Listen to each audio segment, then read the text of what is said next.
Under the cold twilight, the desolate mountain was filled only with the sound of wind whistling through dry grass and the lonely bleating of sheep. In this world, mages are so rare that they only exist in legends. Yet Turan, a true grand art master, chose to hide in this secluded place.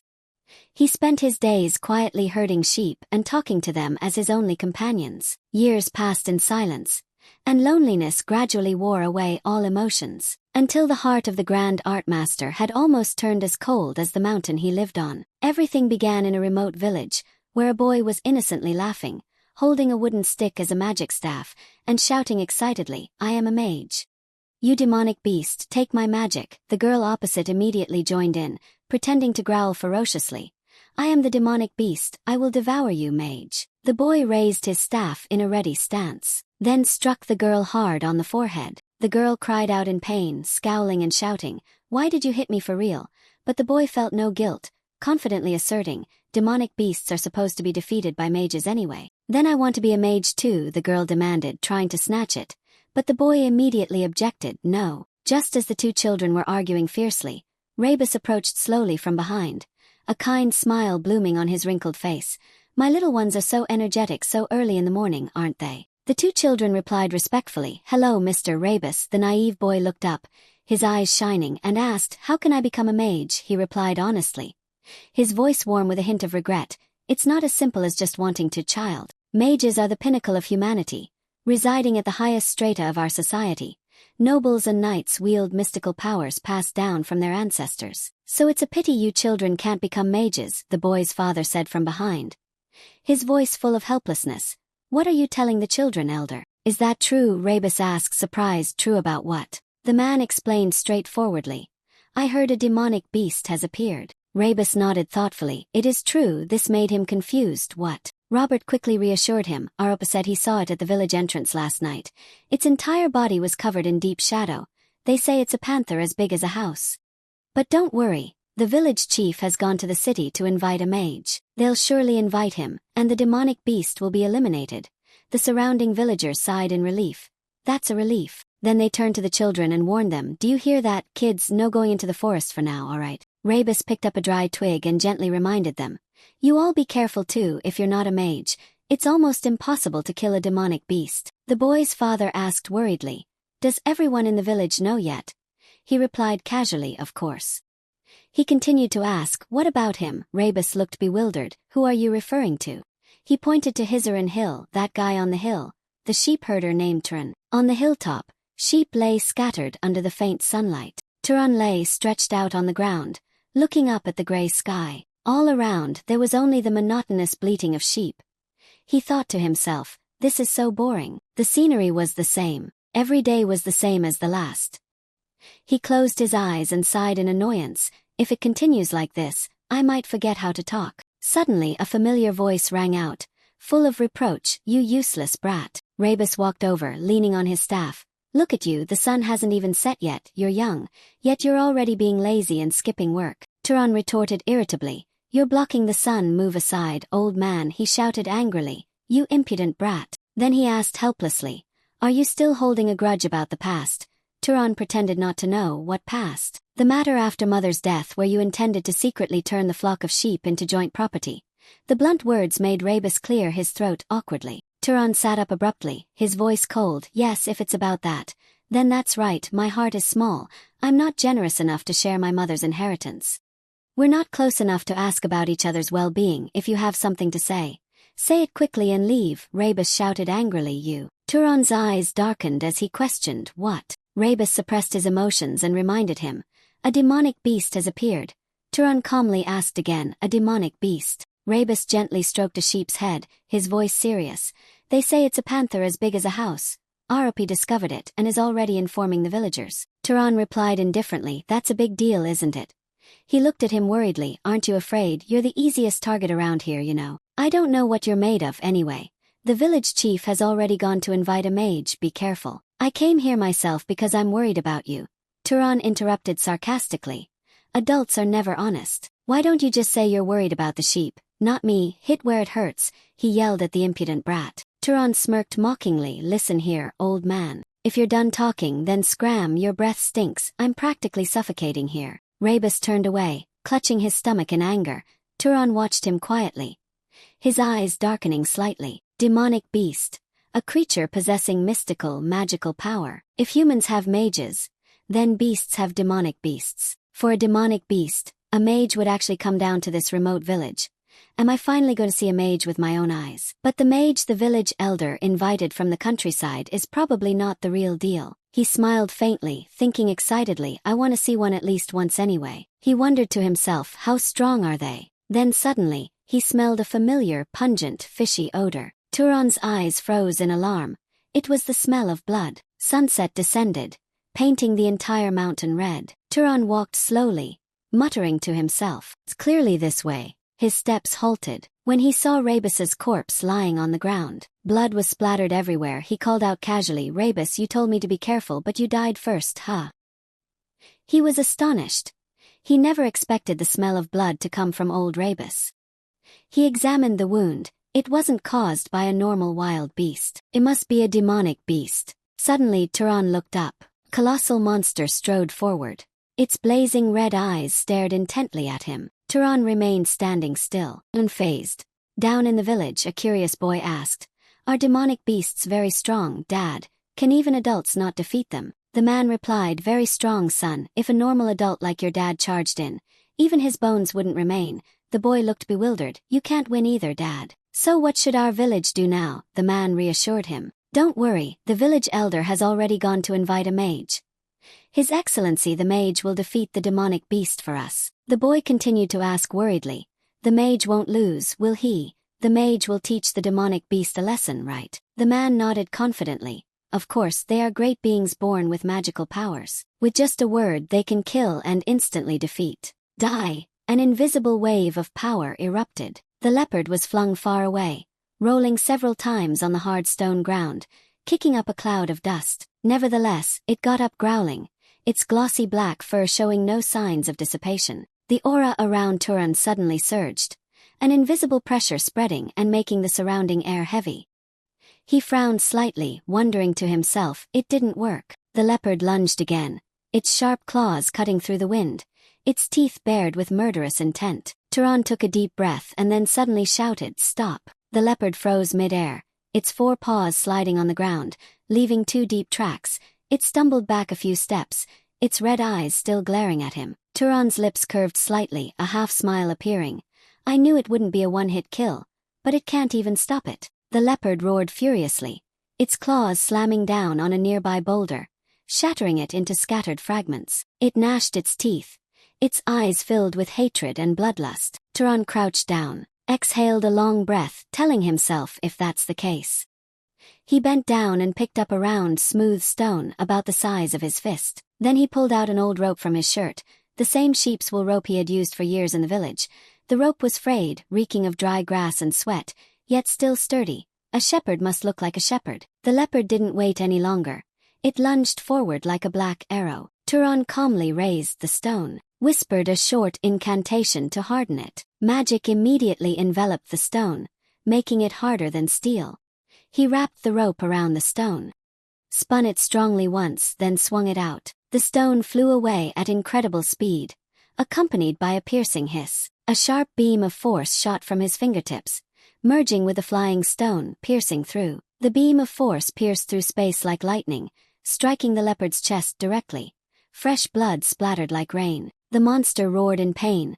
The stone grazed past and blew off one of its sides of its head. It roared wildly. It swung all its might towards the standing Turan, its sharp claws tearing into its prey. Turan slowly smiled confidently. The target is. From above, the stone was still hovering in mid-air, which he had kept suspended with magic earlier. As soon as he shouted head, the stone plummeted down like a meteor, striking the leopard's skull precisely. A loud explosion echoed. The monster's head burst open, bone fragments and blood splattered everywhere. Smoke and dust shrouded the area. Turan stood still, quietly watching the smoke dissipate. He murmured softly, This is the first time I've used this move on a demonic beast. He looked at the motionless leopard carcass and clicked his tongue with annoyance.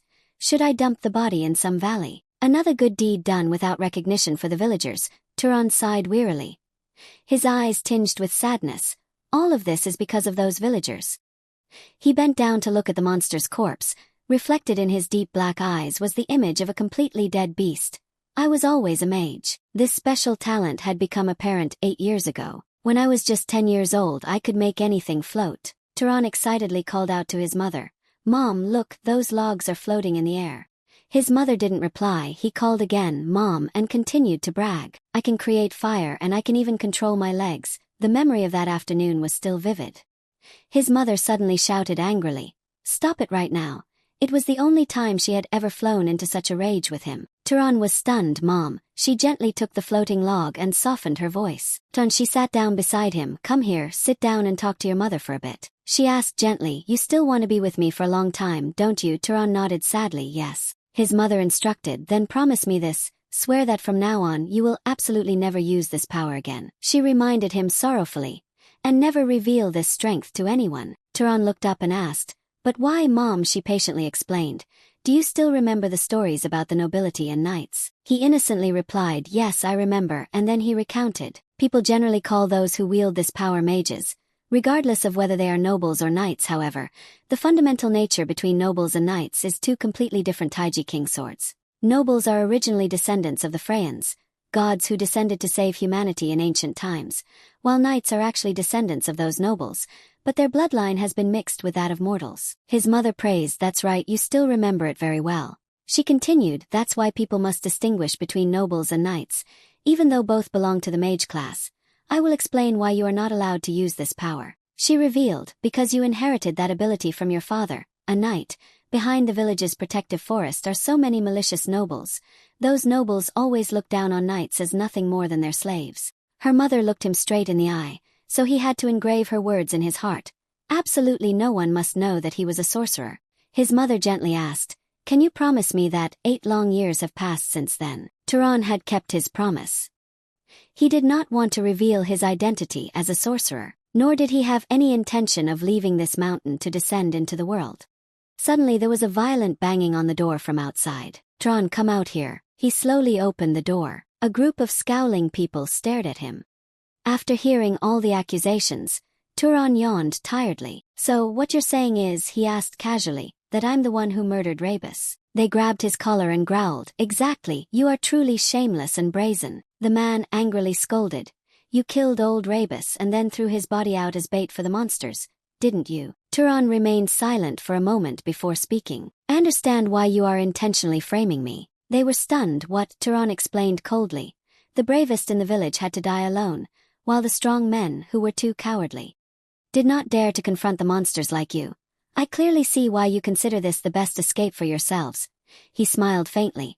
"It's such an easy way for you to evade responsibility and push it all onto me." The man, enraged, swung his fist at Turan. He merely leaned back slightly and dodged it. He thought to himself, magic is indeed very convenient. As long as I desire something strongly enough, it will immediately become reality. The only price to pay is magical energy. Turan whispered, "Fall down." The other man immediately fell face first.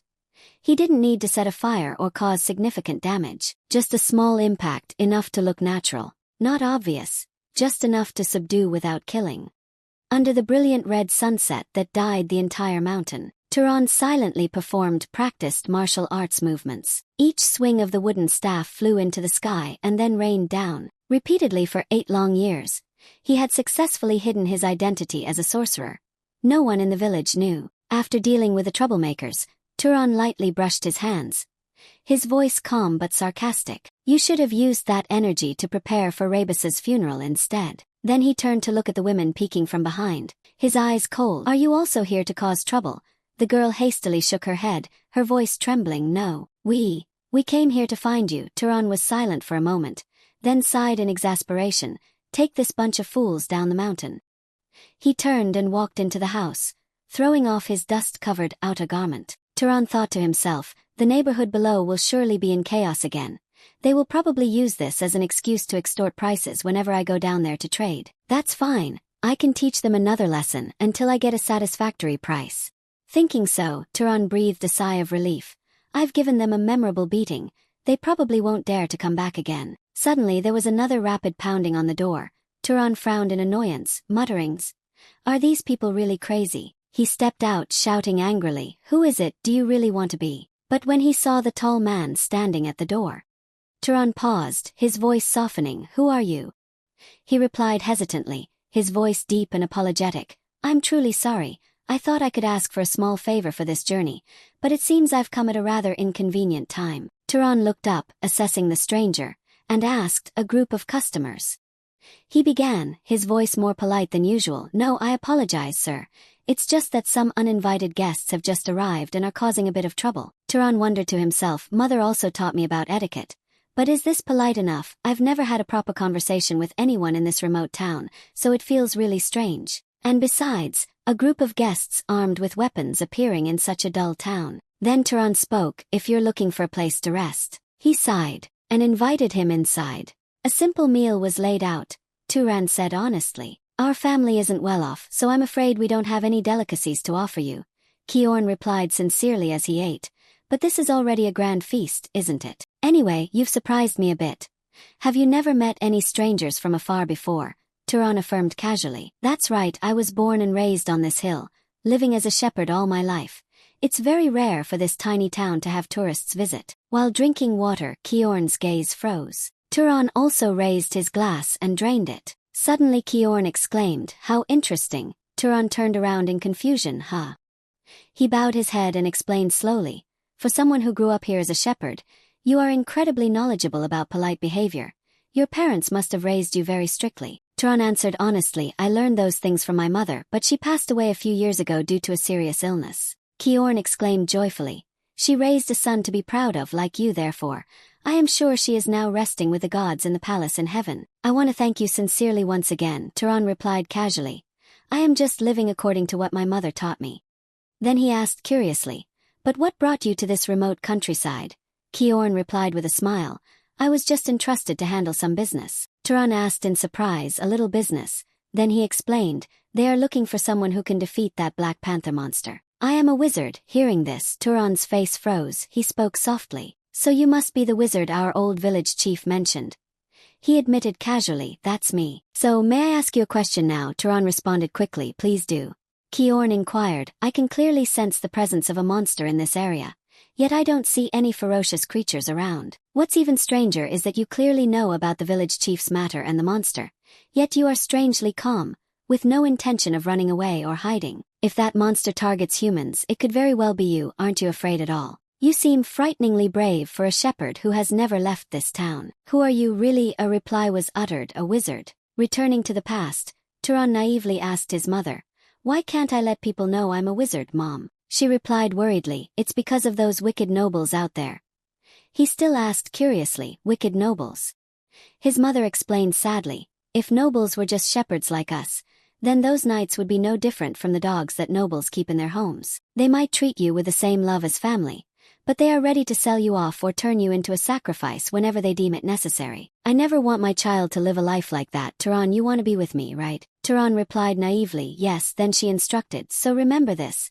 No one will ever know that my son is a wizard, especially other wizards. If they get a whiff of it, they will separate us, and they will turn you into their hunting dogs and discard you at any time. And to avoid revealing your wizard identity, you might have to personally take someone's life." Turan's eyes were cold and sharp. He was absolutely not joking when he said that. Eventually, everything led to this situation. Thorn tried to ease the tension. "Why are you so silent?" He also realized that Turan was completely serious. Kiorn could only force a smile, looking at his serious expression. "You're ruining my fun." At this moment, Turan's facial muscles gradually relaxed. He sighed in relief. "Was that a joke just now?" He said apologetically, "Excuse me, I'm not very good with jokes." Kiorn also stood up and walked closer. "No, the fault is mine. I am the one who needs to apologize for making you uncomfortable." Turan explained with a smile, "This is actually the first time I've heard a joke about wizards, so I was a bit taken aback." Kiorn also acted politely. "I found your reaction so amusing that I ended up teasing you a bit too much." He extended his hand and reminded, "Now that I remember, we haven't officially introduced ourselves." "It's a pleasure to meet you." Kiorn introduced himself with a smile. "My name is Kiorn, a lone traveler." Turan returned the handshake. "It's very impolite of me. I should have introduced myself first." He smiled. "My name is Turan, an ordinary shepherd." The two sat down to a meal and began to chat intimately. Turan reminded, I just turned 18 this year, Kiorn replied. As for me, I've already turned 75 this year. Turan was surprised. You still look so healthy and much younger than your age. Kiorn did not hesitate to explain. Mages often have a slower aging process and longer lifespans than ordinary people. Turan curiously asked, what made someone like you choose a wandering life? The question made Kiorn nostalgic. I decided to leave after 60 years of service to the Arabayan family, he recounted. In these twilight years, I just want to travel freely without being bound by anything. That sounds like a liberal and romantic ideal. The extended conversation made Turan feel warm. Having a pleasant conversation, Kiorn also smiled throughout the evening. The atmosphere inside the house at night brought Turan a sense of gentleness and peace. Chatting with such a virtuous person, it was unexpected to feel so interesting. They chatted until the sun peeked out from behind the mountains outside the window. Kiorn suddenly realized, has it gotten this late already? Turan smiled. You are right. I was so engrossed in conversation that I didn't realize dawn was breaking. Kiorn pulled up his chair and stood. It's time for me to continue my journey. He pushed a coin onto the table. Take this Arabayan silver coin. This is the purest silver, certainly more than enough to pay for my meal. Turan also accepted with satisfaction. I accept your kind gesture. I wish you a successful hunting trip. Kiorn teased, don't talk as if we'll never meet again before leaving. He looked back wistfully. Who knows, maybe I'll come back a few more times to bother you for a meal. The sky was gradually clearing over the hills behind the town. The sheep contentedly grazed on the vast meadow. Turan shouted, gather round. The sheep looked up at the sound. They gradually walked towards him. Turan rarely felt this relieved. This was the first time he had interacted with another mage.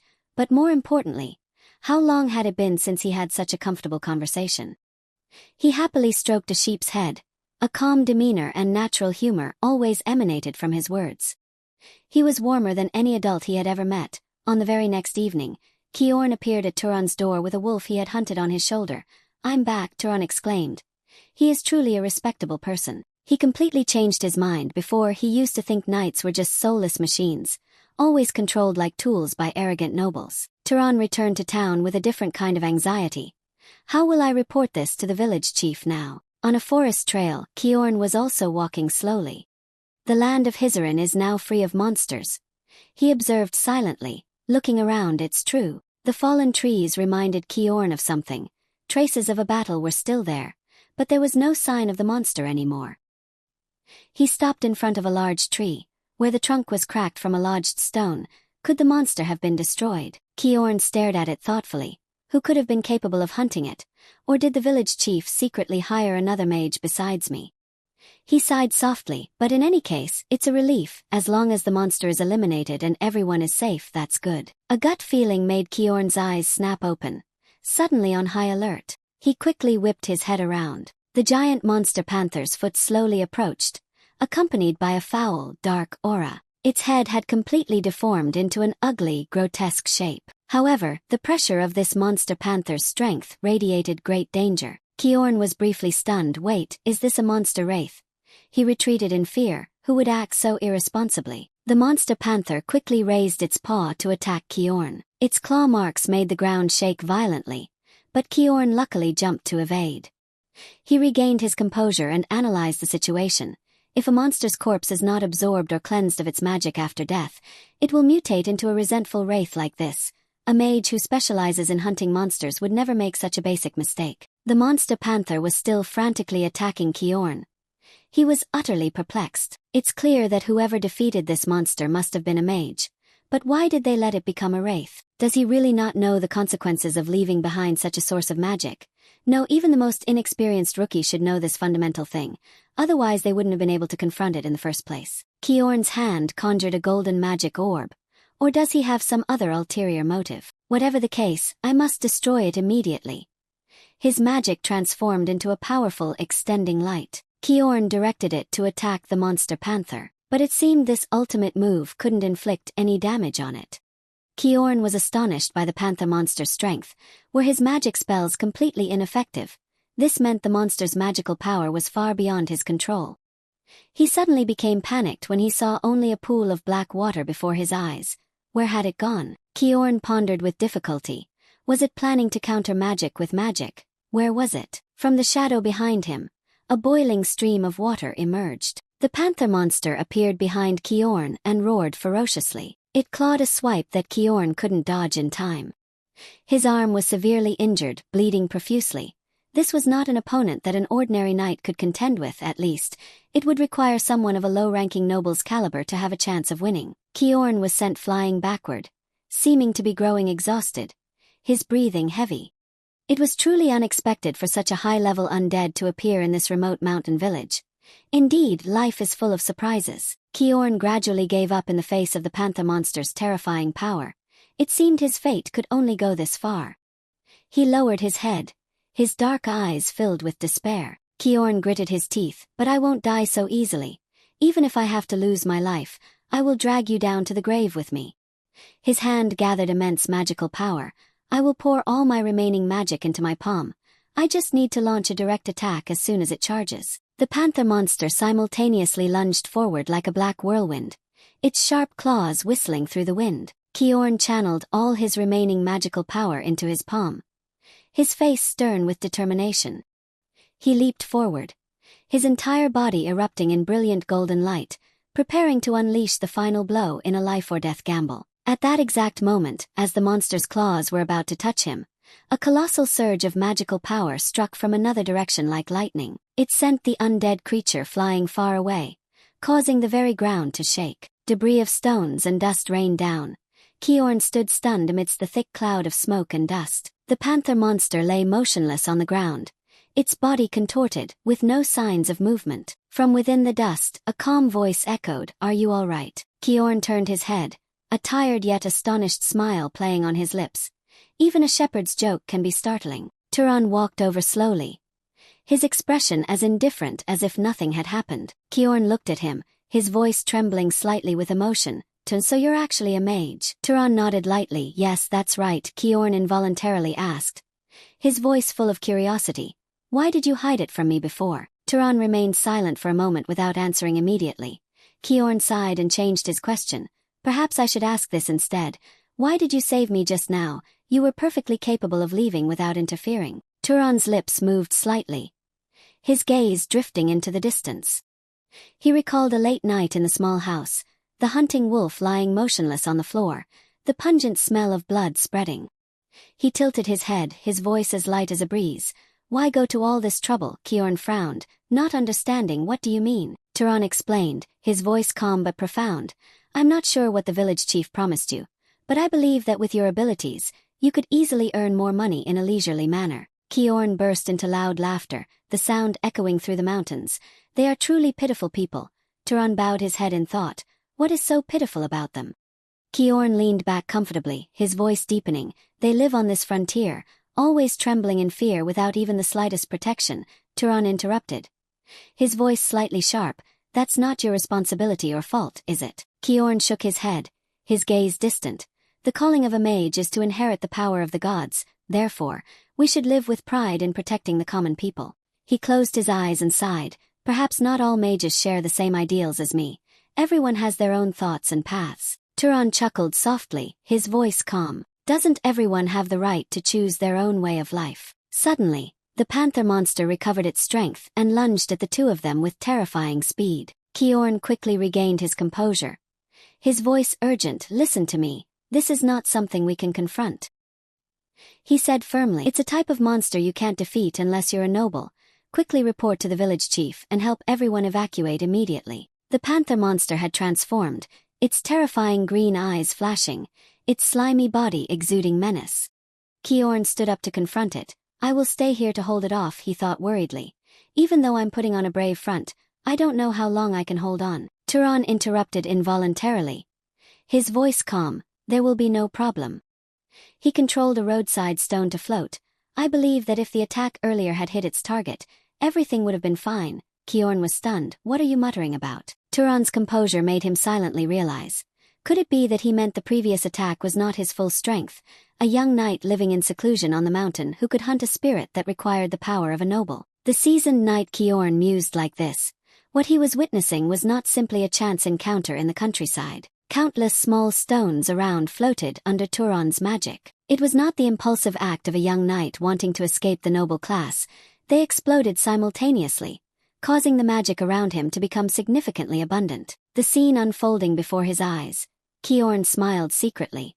It was very likely the beginning of a mage who would change the world. Turan replied to Kiorn, his voice gentle but full of determination. I'm also very curious about my true limits. Kiorn was angry. I absolutely will not allow you to act like that. No matter how superior your talent may be, that entity is still an extremely terrifying opponent. He demanded when the panther raised its claws. We need to cooperate. But before it could attack, Turan struck first, sending it flying far away. Kiorn finally realized the difference in strength. No, at this moment if I rush in, I will only be a hindrance. I can't even react to the previous blow. He withdrew the magic from his hands. At this moment I can't help at all. What needs to be done now? Kiorn immediately stepped aside to observe the powerful magic exploding from Turan. It was to let Turan's talent shine brilliantly. Although Turan seemed calm on the outside, he seemed to be struggling, damn it. He jumped back to dodge the panther's attack. Still intact, it had no effect at all. Kiorn shouted a reminder. You cannot finish off a spirit with normal physical attacks. Turan retreated behind the panther's attack line and asked, then how can I destroy it? With Kiorn's reminder, use fire, Turan raised his hand. His eyes lit up. Kiorn hesitated, or lightning would also work. A blazing red flame flew over, burning the panther's skin. Turan frowned in confusion. It still didn't work. Kiorn said loudly, not like that, he thought silently. To impose the power of a mage on another living being, establishing the law of cause and effect is the most basic prerequisite. Don't tell me he's even clueless about the most elementary knowledge of a mage. Kiorn suddenly understood, could it be? He followed Turan's retreating back as he nimbly dodged the panther's pursuit. Was he the one who killed the monster and then let it turn into a spirit? Does that mean that throughout his life, Turan has never absorbed magic? Kiorn had no choice but to lecture loudly. Don't just stop at lighting a fire, create it and then throw it at him. He couldn't help but be surprised with this surge of power. Has he already reached such a level of strength? Turan stopped running. He used his magic. A blazing red flame appeared in his hand. Kiorn watched everything from the side. If you were a mage, creating fire wouldn't be too difficult, but controlling it would require specialized training. Turan raised the flame high. It turned into a giant flame, which made Kiorn exclaim continuously. Yet he could do it immediately. Turan quickly ran forward. He threw the blazing red orb towards the panther. The large flame quickly engulfed it, its body burning fiercely. The panther writhed in pain on the ground. Kiorn shouted loudly, maintain your focus. You need to continuously channel magic to prevent the flames from dying out. With his dedicated guidance, Turan also gradually completed it. You must burn away all traces of that spirit's existence. The flickering flames illuminated his focused eyes. Soon the panther was no longer struggling. Kiorn let out a sigh of relief. We won. He was still in shock. That was truly an absurdly powerful spectral entity. A spirit that would require at least noble-level strength to contend with. Kiorn's pupils contracted, yet he was able to defeat it. Turan turned to ask Kiorn, is it really over? The contrasting image shook him to his core. A shepherd living high in the mountains could achieve such a feat. Kiorn approached. If you don't want to face another spirit, absorb the magic first. Turan asked confusedly, how do I do that? Kiorn instructed, imagine that you are drawing something deep inside your body. Turan raised his hand, all right. His eyes closed. A large stream of magic emanated from the panther's body. It gathered under Turan's hand and then entered him. His eyes also gleamed with the panther's power. At this moment, all the blood vessels in Turan's body could feel the surging magic flowing within him. This novelty shocked him. Kiorn smiled and explained, you will feel a certain pleasure, even witnessing it firsthand. I still find it hard to believe. He asked again, so this is really your first time absorbing magic? Turan clenched his fist, yes. Kiorn watched his retreating back thoughtfully. After the first awakening, the source of magic grows over the years. The best way to increase power is to defeat mythical beasts or other mages and collect their magic. He calculated, but this was Turan's first time absorbing magic. Yet he had such exquisite control over magic. This proved his innate potential was on a completely different level. Kiorn finally realized that this young man was. He spoke Turan. He looked up. What is it? Kiorn bowed solemnly. I was very rude to you. May I be so bold as to ask which clan you belong to? Turan hesitated. Kiorn replied respectfully, yes. Turan looked at his bloody arm and reminded, you should wipe the blood off yourself first. After returning, Kiorn also bandaged his wound. He repeated again, please forgive my disrespect. To have a noble like you involved in such matters, I can only sincerely apologize. Turan replied angrily. I've told you many times that I am no noble. I am just a shepherd. I don't even know who my father is. He frowned. So please stop with that attitude, Kiorn compromised. Alright, don't look at me like that. He wondered, but why would a powerful mage like you choose to be a shepherd? I don't mean to belittle you, but this job doesn't seem fitting for you at all. Turan recalled, it was my mother's wish. She told me to live like this until she passed away. Kiorn mused, your mother's wish. Turan repeated his mother's words. Down at the foot of the mountain, there are only cunning nobles. If your identity as a mage is revealed, you will only be used and discarded without mercy. Kiorn expressed sympathy. She was indeed a wise person. Turan was also surprised. I'm a little surprised. I thought you would consider it overprotective parenting, Kiorn replied. Your mother isn't entirely wrong. He lowered his head, his expression sad. Mages wield great power, and great power always comes with conflict. Just over 20 years ago, a fierce war broke out between the great families. Kiorn's memory was filled with sorrow. It was the battle between the Arabayan clan, which I once served wholeheartedly, and the great Zahar family. Countless lives were lost in that war, he recounted. Out of about 3,000 knights of Arabayan at that time, over 900 sacrificed themselves. Nearly 1/3 of them fell. Turan was very interested in Kiorn's story, tragically. All those close to me were among that fated 1/3. He sadly recalled his brother Denver, who always dreamed of opening a laundry service after the fire subsided, teacher Hartman, who sternly taught me because I still had many shortcomings to learn, and my beloved wife and son. All of them were murdered by the Zahar family. Only I survived. Kiorn was silent. That is why your mother was right in a certain sense. The life of a knight can be extinguished meaninglessly and more fragile than that of a commoner. He reminded, however, there was one thing she misjudged, and that was your innate talent. Turan asked curiously, my innate talent? Kiorn scratched his head. It is shameful to admit this in our current dire situation, but I was a knight of considerable skill, yet you could so easily defeat that monstrous spectral entity, which even I could not subdue. He assessed your potential was not limited to the level of an ordinary knight. At the very least, you have reached the noble rank. Kiorn glanced at Turan, and among them you certainly belong to the upper class in terms of qualities. Turan also spoke. My mother used to say my father was a knight.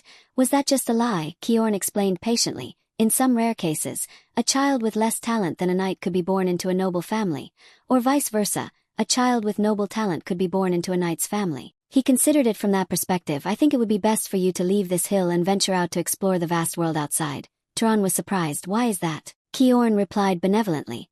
Because humanity is in great need of talented nobles and knights. Humankind has not yet fully dominated this world. He mused, recounting stories from the dawn of time. Other races rejected by the gods still lurked for an opportunity to rise again. Kiorn's voice held a hint of anger, and amidst that backdrop, the nobles were only concerned with fighting amongst themselves. The door creaked open, and that's why this era is so desperately searching for powerful nobles with kind hearts like yours. Before leaving, Kiorn asked, above all, aren't you yourself unsatisfied with this dull life of herding sheep, right? The question made Turan fall silent for a moment, his retreating figure showing a hint of loneliness. What can I achieve at the foot of that mountain? Kiorn didn't have a perfect explanation for that question either. It entirely depends on what you desire.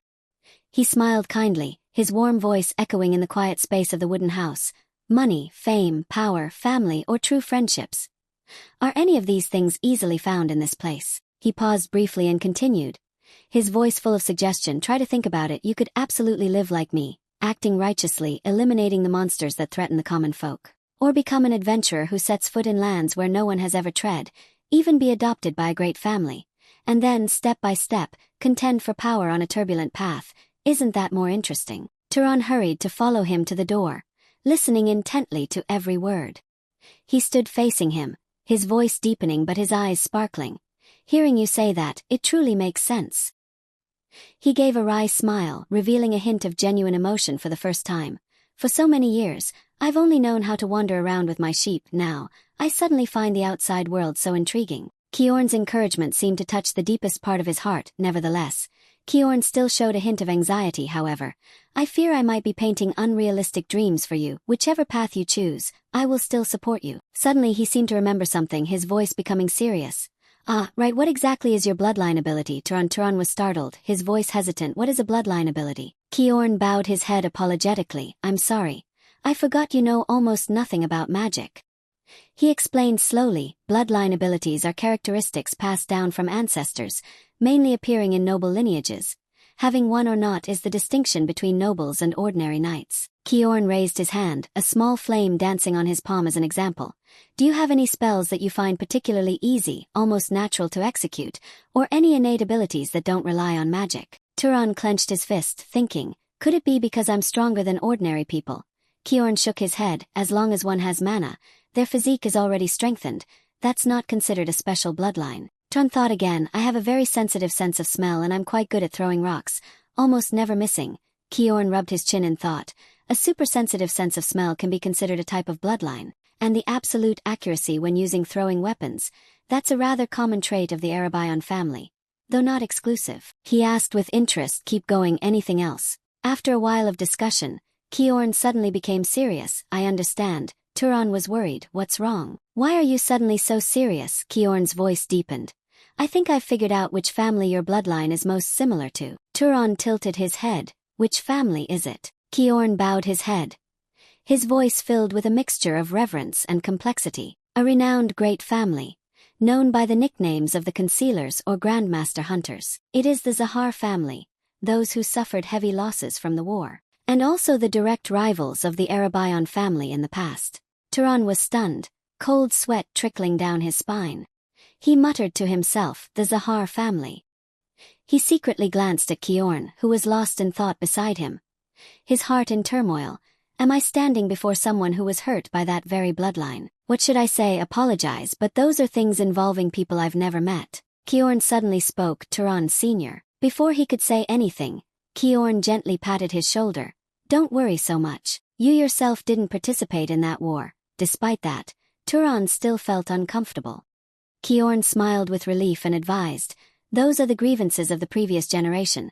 If it's always blood for blood, hatred will last forever. Turan asked softly, aren't you regretting it? Kiorn wavered slightly. Regretting what? The wind blew past, carrying his heavy voice about persuading me to go down the mountain. Kiorn lowered his eyes, his voice low. If you go down the mountain and pursue power, sooner or later you will be accepted by the Zahar family. You have great talent, but I believe in your character. Turan was surprised. What do you mean? Kiorn looked up, his eyes full of trust. You saved me, and even revealed a secret you've kept your whole life. A person like you, if they attain a high position in the Zahar family, who knows, might be able to prevent similar devastating wars from happening again. Turan was speechless, lost in thought. Kiorn walked past him and before leaving, he said sincerely, in any case, you haven't decided whether to join the Zahar family yet, so don't think too heavily about it. At that moment, Turan spoke with determination. I've thought it through now. He smiled and turned to look at Kiorn. I want to try going down the mountain. Kiorn laughed with satisfaction. Excellent. But, Turan added, not now. He looked directly into his eyes. I will go down the mountain after your wounds have completely healed. Kiorn was touched. You are truly too kind, I'm only lightly injured. A while later, in the warm wooden house, Kiorn seriously explained, to execute magic, you must have mana, which is often called the universal key. Turan curiously repeated, the universal key. Kiorn nodded. Not exactly absolutely universal, but to use magic, you need a corresponding amount of mana. Turan asked, so what is the standard for having commensurate mana? Kiorn held up 3 fingers. The difficulty of magic depends on 3 main factors: bloodline, compatibility, and causality. Kiorn sat down opposite Turan, his voice slow and patient as if guiding a student. First is the bloodline, which is completely determined by the blood you carry from birth. This trait applies to most nobles, especially those who do not follow the path of knights. For example, it's very difficult for you to use magic to heal my wounds, right? Turan nodded immediately. Yes, I tried, but it had no effect at all. Kiorn smiled slightly, his gaze suddenly distant as if looking towards a mystical southern land. He continued, but for the Revista bloodline from the south, healing wounds is something they can do from childhood, even without much practice. That is the pure power originating from the bloodline, like an instinct deeply etched in their flesh and blood. Turan lowered his eyes. And what about the second factor, compatibility? Kiorn nodded. His voice became gentler. You can imagine it as familiarity, attachment. That is the concept that indicates a mage will execute magic much more easily, smoothly, and powerfully when they use things they love or have been familiar with for a long time. Turan listened. His eyes lit up as if he had found the missing piece. Like when I create a fireball, I feel like I'm just throwing a stone. Kiorn laughed with satisfaction. Exactly, if you simply create a flame without that compatibility, the speed and destructive power will be significantly reduced. He paused, his voice lowered, and the last and most important factor is causality. Even I still don't fully understand it. Kiorn suddenly asked a question, his sharp eyes looking directly at Turan. If you intentionally used mana to kill me directly, what would happen? Turan was a little stunned, thought for a moment and replied, perhaps only a few sparks would flash from the beginning, nothing would happen. Kiorn nodded, reached for the empty glass on the table. He whispered a short incantation. Immediately, small electric sparks flickered around the rim of the glass, swirling as if trying to create something. This is exactly what happens when causality is lacking. Magic does not take shape because there is no reasonable cause leading to the desired result. When the goal is too distant, too contrary to natural logic, such as directly causing a person's death without any process, this law will completely prevent it. Turan listened attentively from beginning to end, his eyes gradually becoming clear. I think I have understood a part of causality. If I wanted to kill you instead of expending mana to wish for death, I would have to create a cause that leads to death, for example by launching flames, because that would be more natural than directly burning a person. Kiorn's eyes lit up. Exactly. You could have become a scholar instead of a mage. Turan retracted his magic, raised his hand to rub his chin, and muttered to himself, but I can control normal animals at will. So why do demonic beasts require such special conditions? Kiorn shrugged calmly and slowly explained, it's because of their mana. The two continued to converse deeply in that small wooden house for a long time. Not until sweat beaded on his forehead did Turan sigh lightly, his voice full of admiration. Magic is truly not easy at all, isn't it? Immediately, Kiorn's stern voice rang out clearly. An outstanding mage not only knows how to use mana but also understands the principles and circumstances behind it. He looked up at him, his voice slightly probing. Now I'm thinking, does the Zahar family bloodline also possess some special magic? Kiorn briefly fell into thought and then replied frankly, they were originally very good at hiding and tracking. Immediately after, he suggested, let's try it once. Hearing this, Turan immediately jumped up from his seat. All right. He closed his eyes tightly, silently reciting in his mind, I don't want to be seen by others. I wish no sound or smell would be detected. In just a moment, a part of his body began to transform into delicate white smoke. Turan didn't see Kiorn's stunned expression. He just hesitantly asked, did it work? Before his eyes, his figure was no longer there. Only a faint ripple dissolving into the air remained. A few seconds passed before Kiorn regained his composure and replied, you did it, I can't see you anymore. After saying that, he involuntarily swallowed dryly, because at that very moment, the space before him was completely empty. Even the ripple had disappeared. But after a moment, Turan reappeared in his original position. Kiorn looked at him, his voice full of astonishment. It's been a long time since I last witnessed it. But it is indeed a terrifying ability. In battle, the Arabian family knights feared that ability the most. Turan pondered for a moment after hearing this and then remarked, this seems to be a very powerful ability. Unreasonably powerful and unfair, however. Kiorn did not entirely agree. But remember that it is not invincible. He didn't continue that topic but turned and walked away. Now I will teach you some methods of magic cultivation. Kiorn's actions made Turan even more suspicious. Was he teaching too much to a mage from an enemy family? But he gently replied, you saved my life and even healed me, and didn't I say it before? Kiorn lowered his eyes slightly, placed his hand on his chest. His voice full of conviction, I believe in your character. Some time later, when the village chief heard the news, his face contorted, growling, what, you plan to sell your sheep and leave? Seeing Turan had packed his bags and was ready to leave, he angrily reprimanded, so who will be the shepherd from now on? How can you decide such a thing without discussing it with us? He didn't bother to pay attention, closed his eyes and replied, you find yourselves a new shepherd. What I do with my property has nothing to do with you. The continuous threats from him made the villagers back away in fear. Anyway, I hope you will buy back that flock of sheep at a fair price, otherwise I will let them all go and leave alone. You can go and catch them, but it will probably be quite difficult. A villager worriedly called out to the village chief. At this moment, he gritted his teeth, his lips trembling as he secretly pondered, this bastard is a man of his word, provoking him would bring no benefit. Finally, the village chief reluctantly handed Turan a bag of money. All right, I understand. Whether to leave or stay, do as you please. After that, he and Kiorn left the village. Turan suddenly remembered something, frowned slightly and asked, now I remember that the villagers still owe you compensation for all that happened. Should I go and demand it back? Kiorn smiled gently as if unconcerned. I didn't intend to accept it anyway. And you were the one who caught the demonic beast, right? Hearing this, he didn't pay any more attention, alright. So now, Turan stopped, looked at the two branching paths ahead, and continued, we will have to part ways here. Before leaving, Kiorn glanced at him with a hint of regret. I apologize for refusing your offer to accompany me. I feel more comfortable as a lone traveler. Turan smirked and replied with a relaxed smile. It's nothing, thank you for everything. He closed his eyes, bidding farewell gently. Turan, take care. He smiled brightly and promised, yes, I hope we can meet again with smiles on our faces. The boy stood silently, watching Kiorn's receding figure for a very long time. Much later, he realized why he didn't want him to address him so formally. Although he never lacked his mother's love, deep down, the boy always yearned for the image of a father, an ideal role model for the man he would become in the future. Time flowed by, and scattered footprints stretched across the sand. Around him was a vast, desolate desert, with only the sound of wind whistling through giant rock formations. In the distance, a hooded figure was slowly approaching. It was none other than Turan. Suddenly, his eyes widened as if he had discovered something. Not far away, a group of people was slowly moving towards him. Could they be a merchant caravan traveling between villages? Turan rejoiced inwardly, this is great. He quickly stepped forward to block their path. Let's go ask for directions. The leader immediately questioned.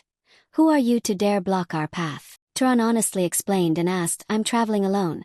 Can you tell me the way to the nearest city? The group replied, if you follow the path we just came from, you'll find a city called Muriai. Their attitude confused him slightly, but he calmly replied, I understand. As he spoke, Turan slowly walked past them. Thank you all very much for pointing the way. However, one of them suddenly stepped out to block him. Wait a moment. He sneered maliciously, so you get the information and just leave. Turan was surprised, what, but quickly regained his composure. His eyes flashing with killing intent, so what? The other man, unaware, continued to demand, if you receive help, you should show some gratitude.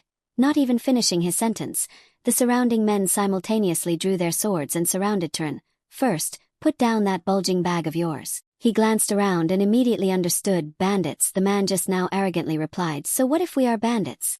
The leader rested his long sword on his shoulder, sneering contemptuously. Just call it foolishness. This is a desolate land where it's not strange for someone to perish, is it?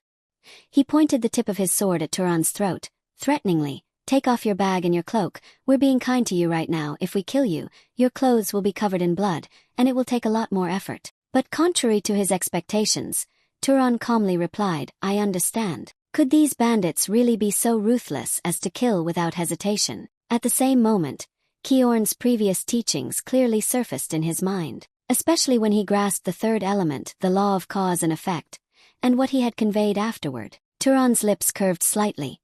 His gaze on the bandits now resembled moving sandbags. I'll have to use you all as practice targets then. His gaze suddenly froze at the sound of laughter. The older brother in the crowd looked disdainful. This madman is talking as if he were a mage. A follower excitedly chimed in, that's right, older brother.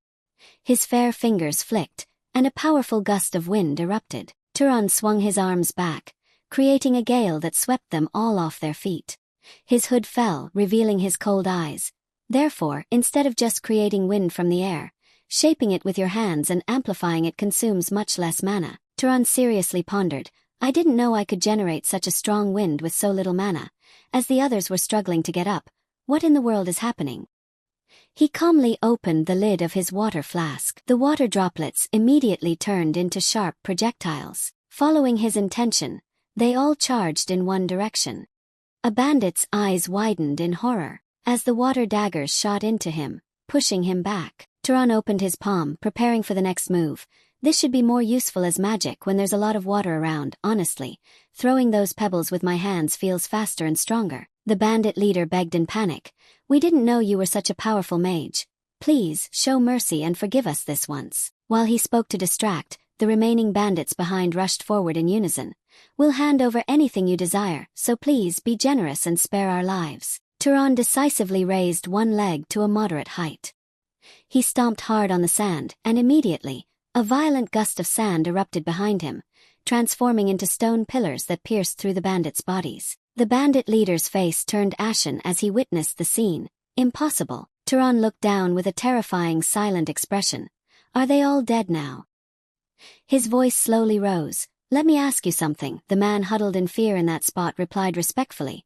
Yes, great mage, I will answer anything you wish to ask. Turan stared intently at him and asked directly, why did you dare to attack me without any prior planning? If I were just a lone traveler, I could have ended up as a corpse like them. The bandit leader's voice faltered slightly. He lowered his head. Because you bowed, what? Even when we used rough language, you still bowed and greeted us politely, so we assumed you were just an ordinary weak person. Turan's face was cold and expressionless. Thank you, that has taught me a very useful lesson. Hearing this, the bandit leader showed a flicker of hope and looked up joyfully. Then you will keep your word and spare me, won't you? But what he didn't expect was that a silently transforming drop of water appeared directly above his head. The scene shifts to Kiorn talking with Turan. From now on, you will meet many people out there. And there's one thing I absolutely want to impress upon you carefully. Turan held his prepared backpack tightly, listening intently. Never show any mercy to scum like those bandits, who never hesitate to harm others for their own personal gain. The sharp sword lay quietly on the table. The reason I have to warn you so sternly is because I believe you've already understood why. Turan was now standing before the motionless corpse of the bandit leader. Because sparing one life out of weak compassion might lead to that life returning and directly harming 10 other good people around you.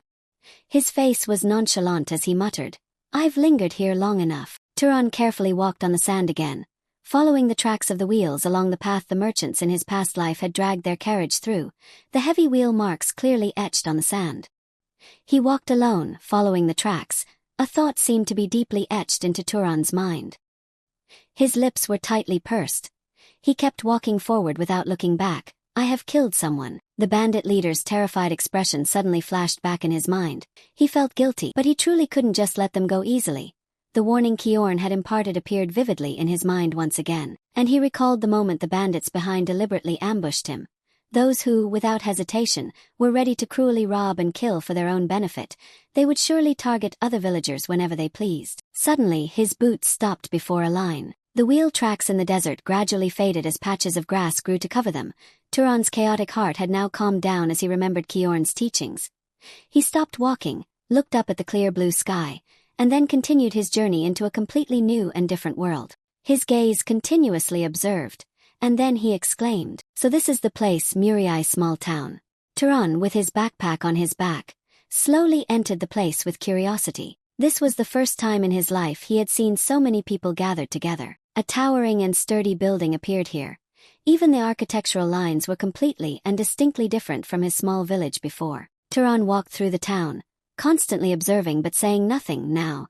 It truly felt like he had arrived in a real city. He now stood before a fruit stall. Excuse me, he asked. The vendor replied with a smile. Oh, hello. What can I get for you? Turan politely raised a hand. Actually, I'm not here to buy anything. Once again, Kiorn's teaching echoed in his mind. If you arrive in a city and need a place to rest, just find an inn nearby, because whether in the countryside or in any city, there will usually always be an inn for you. The vendor, now annoyed, waved him away. If you're not buying fruit, then get lost. Turan fell silent, unable to comprehend the vendor's attitude. Why is he acting so rudely all of a sudden?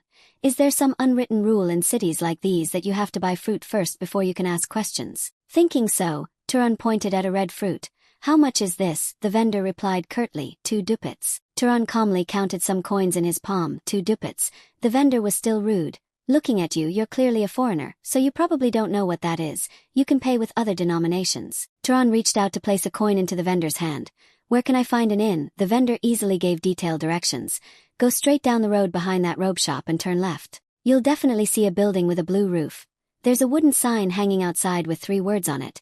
That's the biggest inn in this entire city. A beautiful-looking girl appeared at the inn. Welcome to our inn. Lena, the inn staff, immediately offered a surprised compliment upon seeing Turan. You are a truly handsome guest.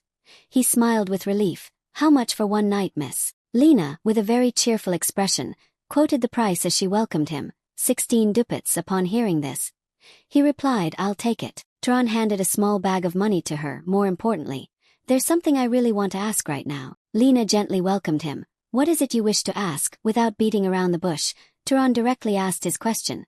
Are there any monsters around here with a bounty on them? Lena paused slightly upon hearing this. Monsters. His eyes were determined and his expression serious as he awaited an answer. I need to start hunting monsters and find ways to absorb a lot of mana from them. And he also said that hunting monsters would earn money. Turan couldn't wait any longer and asked innocently, Why aren't you answering me? Lena burst into laughter as she tilted her head to the side. Sir. She raised her left arm. In this world nothing is truly free, is it? At the corner of the inn were those sealed trash cans, the town hall. Turan sat down at the table and picked up a glass of water. What is that? Lena looked at him with a little surprise. You don't know about the town hall? You really are a country bumpkin. Turan sat there quietly, listening intently to her explanation. The town hall is where a lot of work is handled. The government, the officials working there are all hired by the lord of this city himself. Lena used her eyes to look at him sitting there. It's probably closed by now, because the sun has completely set. If you want to go look for monster hunting bounties, come to the town hall yourself tomorrow. Lena stood opposite him, one hand on her hip. So you're a monster hunter too? Turan sat up straight at the table and asked casually. What is a monster hunter? A strong body like that can withstand terrible energy. It is rumored that if an ordinary person hunts a monster, they will surely become a mage. You also want to quickly become a mage, don't you? Lena was still engrossed in the conversation with him, of course. Anyone who dares to believe in that kind of superstition is a fool on earth. Suddenly from behind, a hand unexpectedly placed on his shoulder. Superstition. Another man with blonde hair appeared from behind him. It's true that someone can become a mage by killing monsters. I've seen it with my own eyes. And your identity is Monster Hunter Midden. Lena noticed his appearance and asked, Midden, you're still alive? Midden looked very nonchalant. I've told you before, I can't die until I become the first mage. Turan raised his arm as a signal. Midden withdrew his arm and burst out laughing. Oh, how rude. Tura took this opportunity to seriously ask for information. More importantly, can I hear more about what you just said? Midden looked directly at him and replied about how he could become a great mage by killing monsters. Lena sat down at the table, dejectedly listening to their conversation. Mages become stronger and stronger when they hunt monsters. With the same principle, if an ordinary person kills a monster, they can become a mage themselves. Midden looked at the 4 other men behind him. All 4 of us are hunting monsters to become mages. One of them crossed his arms confidently. Yes, that's right. Turan looked at them with a little surprise and seriousness. So if that's the case, does it mean one of you here is already a mage? They immediately replied.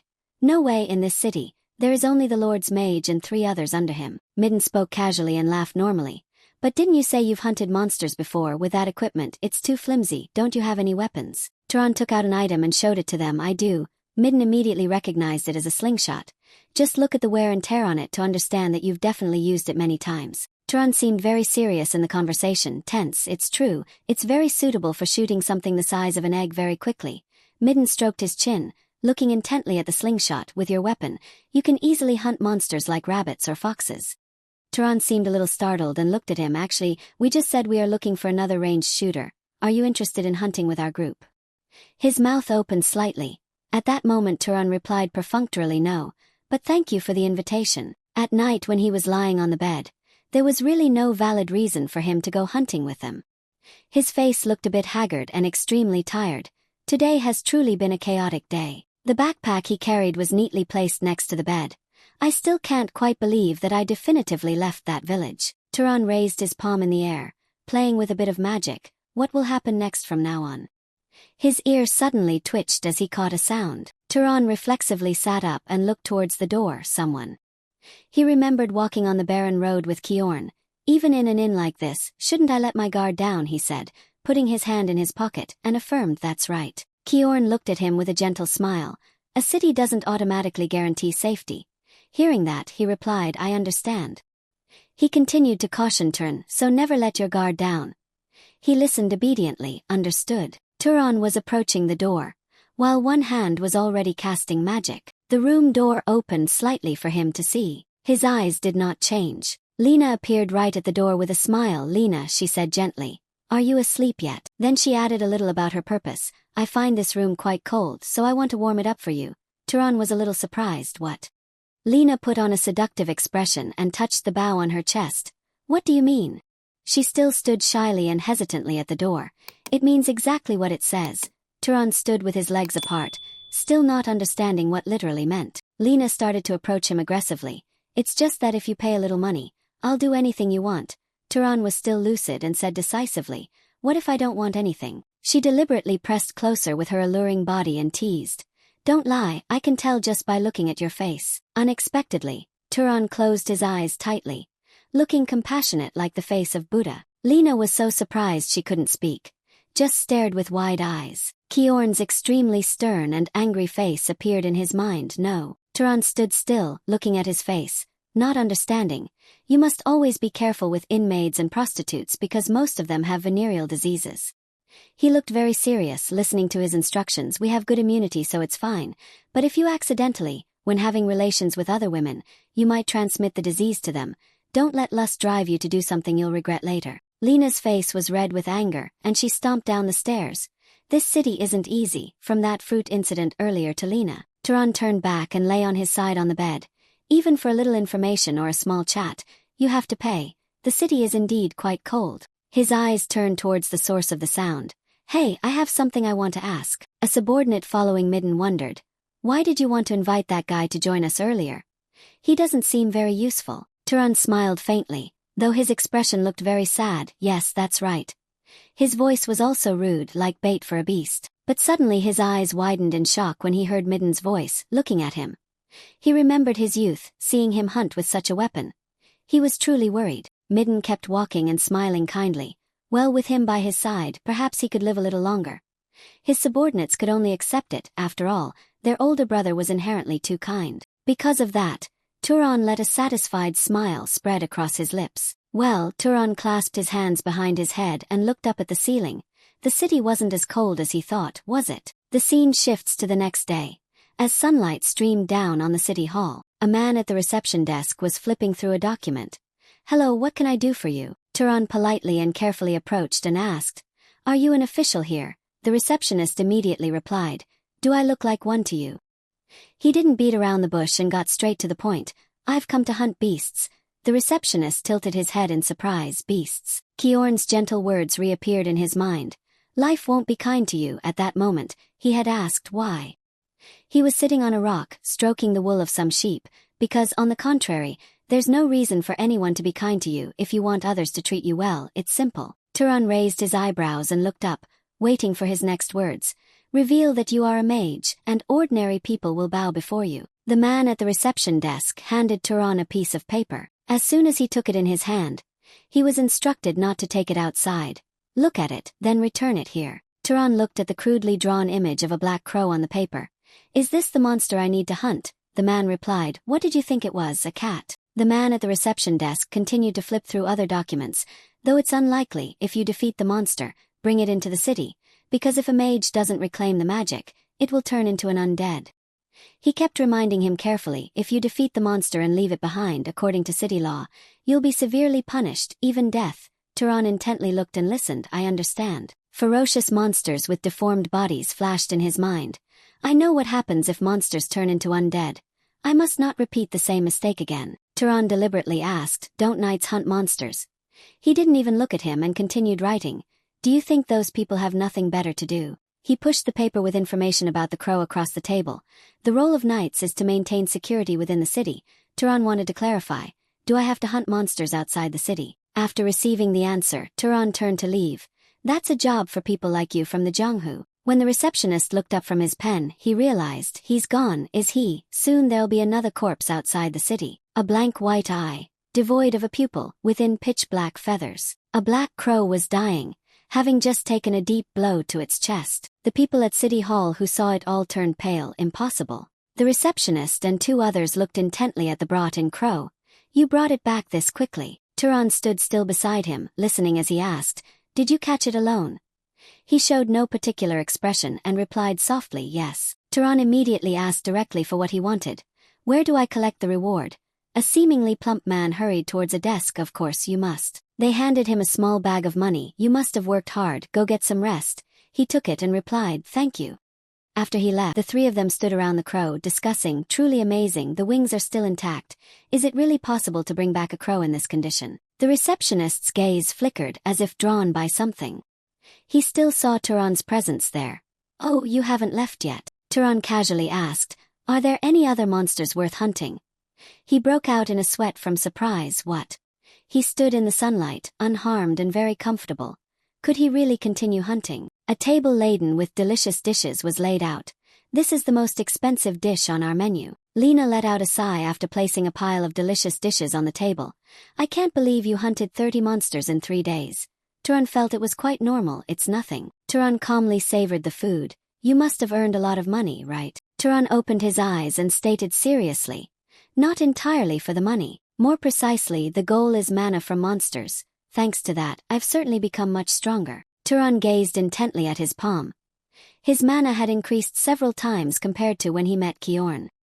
His pupils remained fixed, staring intently, but he felt he was reaching his limit.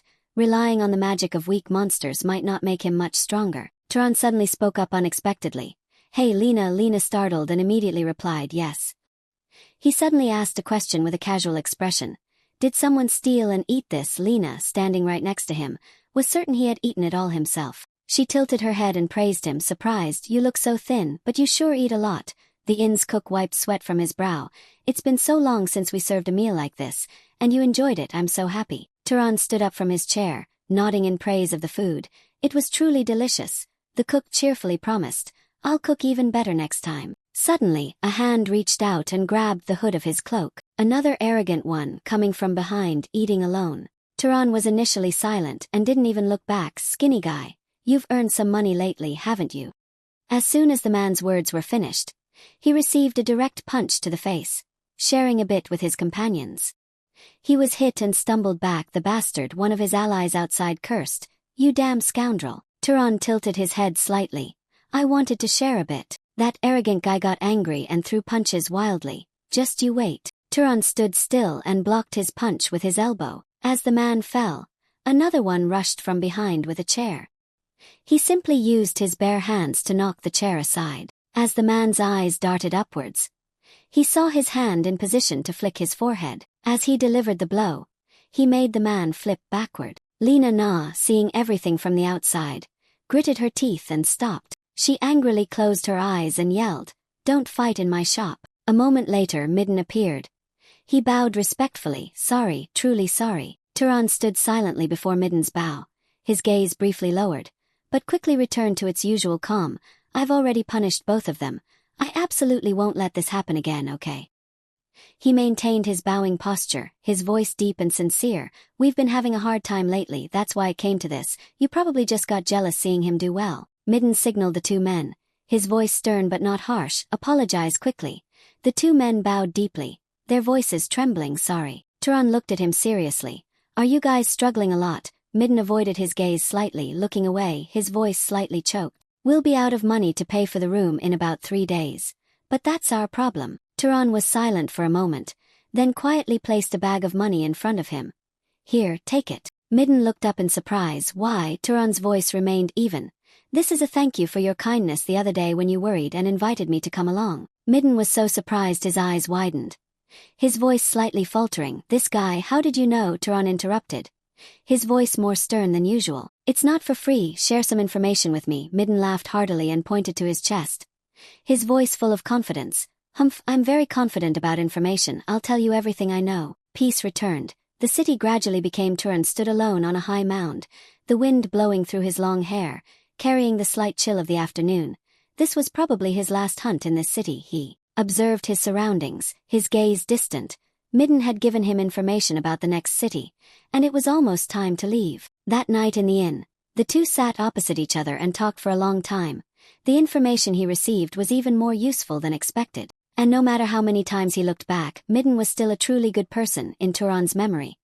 He was always a radiant man, a smile always on his lips, not as mature as Kiorn, but much purer and kinder. Suddenly, Turan's eyes widened in shock. His keen nose caught a strange scent drifting by. This scent was. He leaped deep into the forest, full of worry, hoping his intuition was wrong. A fair hand pressed against the tree trunk. Turan stopped in a deserted part of the forest. Before him was a murdered body, slumped at the base of a tree. He recognized him immediately. Wasn't that Midden's companion? His lips curved into a cold smile. The person's eyes were glazed over and gray. Beside the motionless hand lay a few scattered coins. Turan sat closer, his voice low. What on earth happened here? Midden glanced at another person also slumped at the base of the tree next to him. The person was still breathing weakly, muttering, rabbit. 2 long front teeth in the darkness. Rabbit. Turan looked at a rabbit monster gnawing beside the corpse. Pristine white fur, its mouth stained with fresh blood. He observed carefully and then slowly stood up.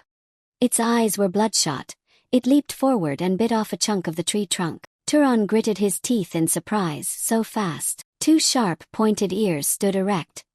He almost took a blow. Turan spun the slingshot in his hand into a curve. His eyes were highly focused. He swung a sharp gust of air towards the rabbit. A few small stones flew at terrifying speed, but it dodged them all. Turan was wary. This kid was used to defending against projectile attacks. One of its legs with 3 sharp claws was ready. It charged with terrifying speed. Its blood-red eyes were fixed on a single target. The air seemed to be sucked out of the spot, but Turan had already vanished thanks to his invisibility technique. The rabbit monster landed after missing its strike. Turan, seizing the opportunity from behind, had a small, sharp knife ready. A straight stab under its neck made it scream in pain. Turan immediately retreated. His body moved back towards a tree, but it seemed to melt into the air. The rabbit monster turned to attack the tree. It furiously clawed at it repeatedly, its eyes burning red. It jumped over its head and slashed it. White smoke suddenly billowed from the forest. The rabbit monster stood amidst the ruined trees. It screamed to the sky, blood dripping down to the ground. Its ears drooped, its tongue hung out between its teeth, and its whole body collapsed onto the cold ground. Turan's black boots reappeared on the ground. He turned back when he saw the rabbit's corpse lying on the ground. Out of habit, he extended his palm towards it. His face was icy, absorbing all the mana from the monster's body. A blue light flashed in his eyes. The amount of mana absorbed far exceeded that of the first leopard monster. His gaze softened, returning to normal. He whispered, "Impossible." The person sitting at the base of the tree spoke weakly. "Are you a mage?" Turan didn't hide it. "Yes, that's right." The person was still curious. "Why did you reveal your identity?" Turan asked gently, "Among the 4 of you, is there anyone with a family who wants to leave behind a relic?" Tears flowed from the person's closing gray eyes. No one. And even Midden was lying in a pool of blood with lifeless eyes. "Brother." Turan's memory still clearly showed Midden's radiant smile. Recently there was a great city called Aurum, and there was a place called a library. Turan was surprised by the existence of a library then.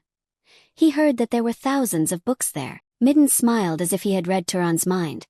"Hearing about books made you interested, didn't it?" He asked seriously. "Did I give myself away?" Midden held his cup, smiling gently. "But they say not everyone can enter that library." Turan asked immediately. "Then how can one enter?" Midden didn't hesitate. "It seems only mages are allowed inside."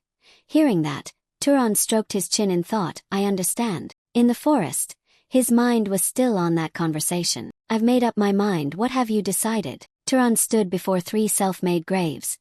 His sad eyes slowly moved away. "I will go to the great city of Aurum that you just mentioned."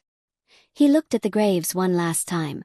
Then he could only leave with a final word. "I hope you find happiness there." The scene shifted to the city of Aurum as Turan silently stood in a long line. His face was covered in road dust as he had just arrived in the new city. "I was surprised just seeing the small town of Muriai.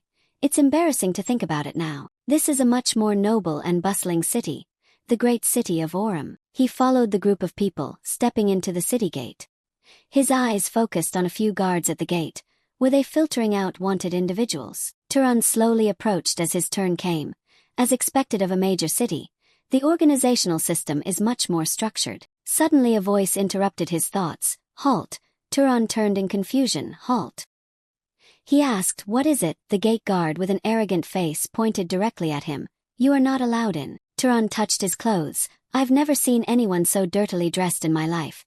You should go brush off the dust over there before coming in." Entering the city, a towering building appeared, surrounded by various lush green plants. Turan stood at the base, looking up in surprise.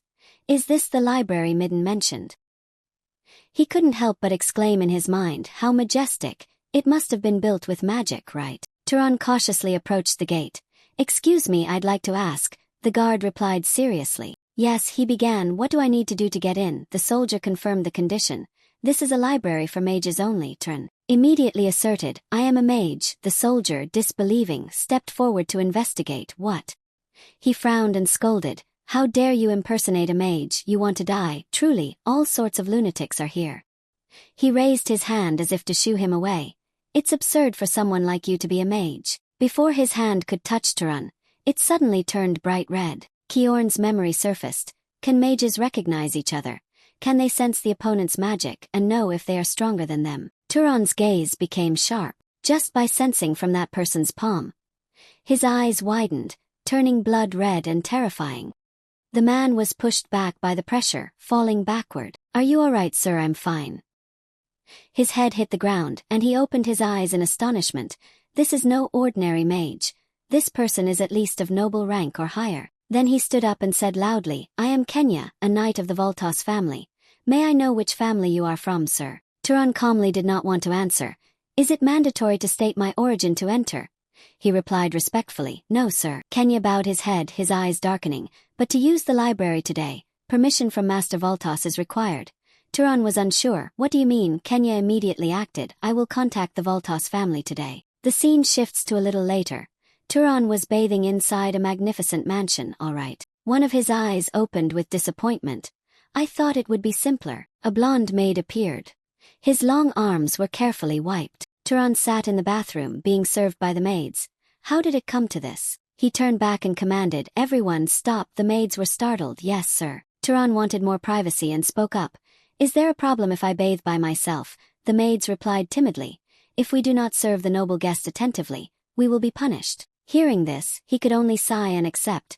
"Then as you wish." They complied and continued to attend to him. "Thank you, sir." After bathing and cleaning himself, he was presented with a noble outfit. A brown-haired maid commented coldly, "How wonderful." A voice echoed, startling her and making her cover her mouth. "What's wrong?" Turan was styling his hair at the back, having just put on a new suit. "Is there something on my face?" The cold brown-haired maid quickly explained. "It's probably that I was overwhelmed by your noble beauty, sir." The other maids bowed. "Please forgive us, sir." Turan replied kindly and gently, "There's nothing to apologize for." They immediately chimed in. "Please don't be modest with us, sir." Suddenly someone's voice echoed, making his eyes look up. "Well, what is this?" From another direction, a woman with pink hair entered the room. Azella appeared with sharp eyes and a mischievous expression, speaking. "Is this the guest who arrived in beggar's clothes?" She smirked provocatively after bathing and changing. "You look no different from a prince." Turan noticed her words. "Excuse me, that word, beggar, is a bit." He introduced himself. "I am Turan," and she, in turn, "I am Azella." She wanted to know more about his identity. "What is your family?" Turan subtly refused. "I have reasons I cannot disclose." Azella rubbed her chin with delight. "Is that so? A pity." A mysterious smile suddenly bloomed on her face. "This person wants to hide their identity.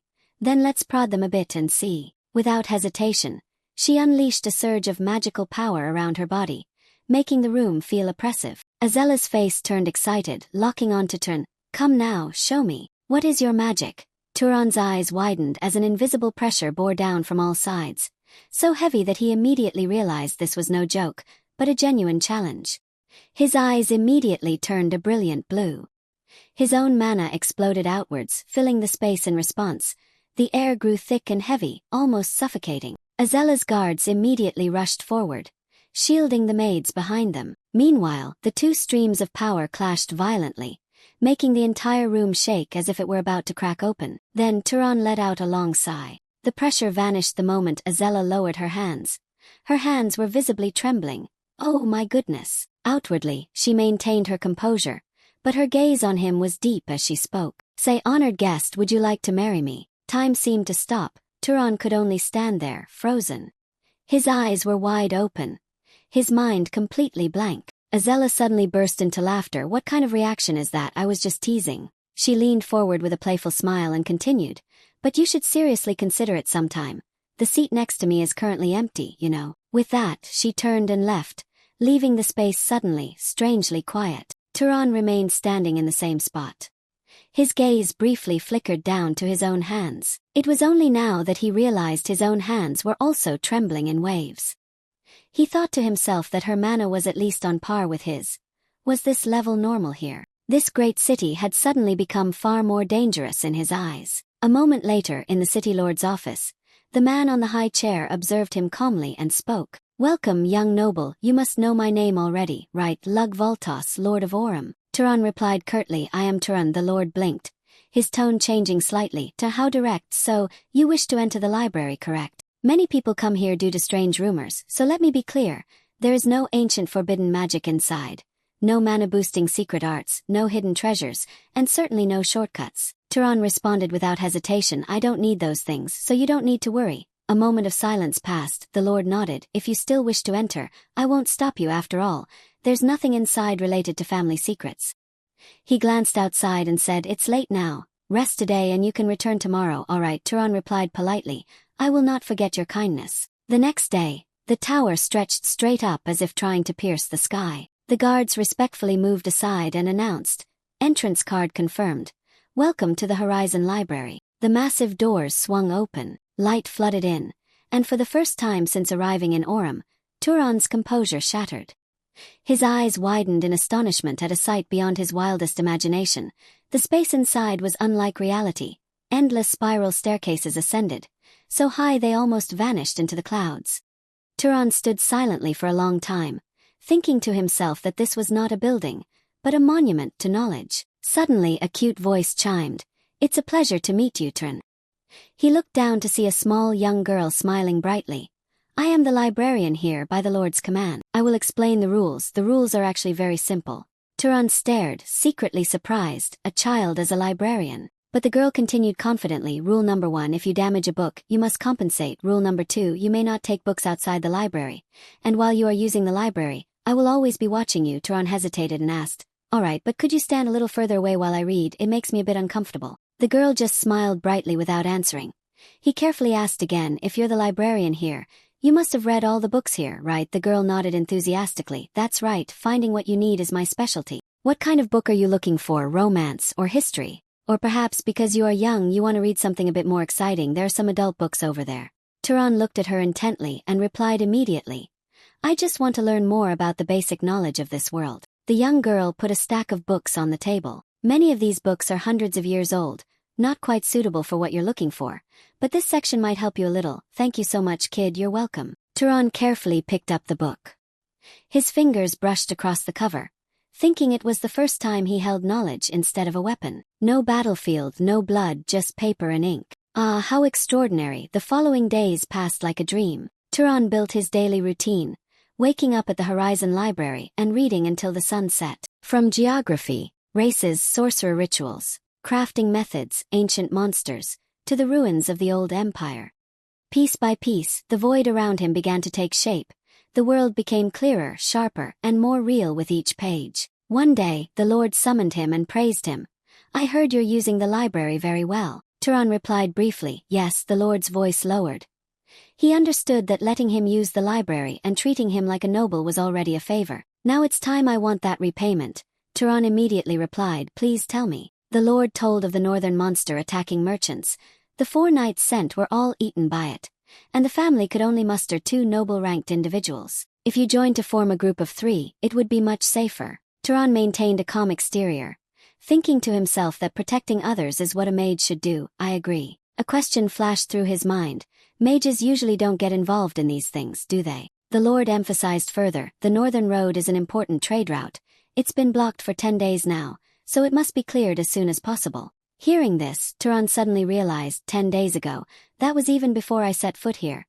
So that's why he let me into the library so easily. On the northern journey, Azella walked between Turan and Marvin, with the knights in formation behind them. She clicked her tongue in admiration. My father really knows how to. Even guests are mobilized to hunt monsters with us. She glanced sideways, half-jokingly. Or are we not trustworthy enough for that? Turan thought to himself, knowledge is never free, it's just packaged more beautifully. Azella turned to him. Oh, I didn't mean to imply anything about you, guest. I just meant father is overdoing it. Marvin chuckled. Calling the Lord an overdoer isn't quite right, sister. Azella rolled her eyes. Come on, don't defend him. Marvin stepped in front of Turan and bowed slightly. This is our first formal meeting, isn't it? I'm Marvin Voltas. I look forward to cooperating with you. Turan replied quickly, me too. As the group continued towards the demonic beast's appearance point, Azella listlessly kicked obstacles out of the way. I just want to finish this quickly and go back to rest. Marvin slowly approached him and asked, Turan, hey, do you have any feelings for my sister? Turan was startled by the question. Absolutely not. Marvin smiled meaningfully. Then that's a relief. Ahead, a knight shouted to stop and pointed at the carriage destroyed by the monster. The group quickly approached to inspect the surroundings. Could it be that monster? Possibly. We've already strictly forbidden travel to the north, so the victim must have been attacked while coming from the north. Turan pondered. carefully observing everything. His hand hidden in that wooden structure gave him a clue. The monster we're looking for is very likely a monkey. Azella was surprised. A monkey? You have to look at the handprints here. It seems to have attacked the merchant caravan and returned to the forest. I think if we follow the remaining tracks, we can pursue it. Azella frowned. Tracking? I'm not very familiar with that kind of magic. What about you, Marvin? I'm not very good at this either. Is there anyone among the knights? Turan stepped forward and interrupted. Let me try. Azella smiled teasingly. Oh, are you from a clan with that ability? Because I've used it so much that I've gotten used to it. He sniffed the discarded cloth carefully, activating the scan. Turan's eyes widened. A streak of blue energy appeared, extending into the forest. Let's go this way. They followed to the lake. Turan commented that the tracks were broken in this area.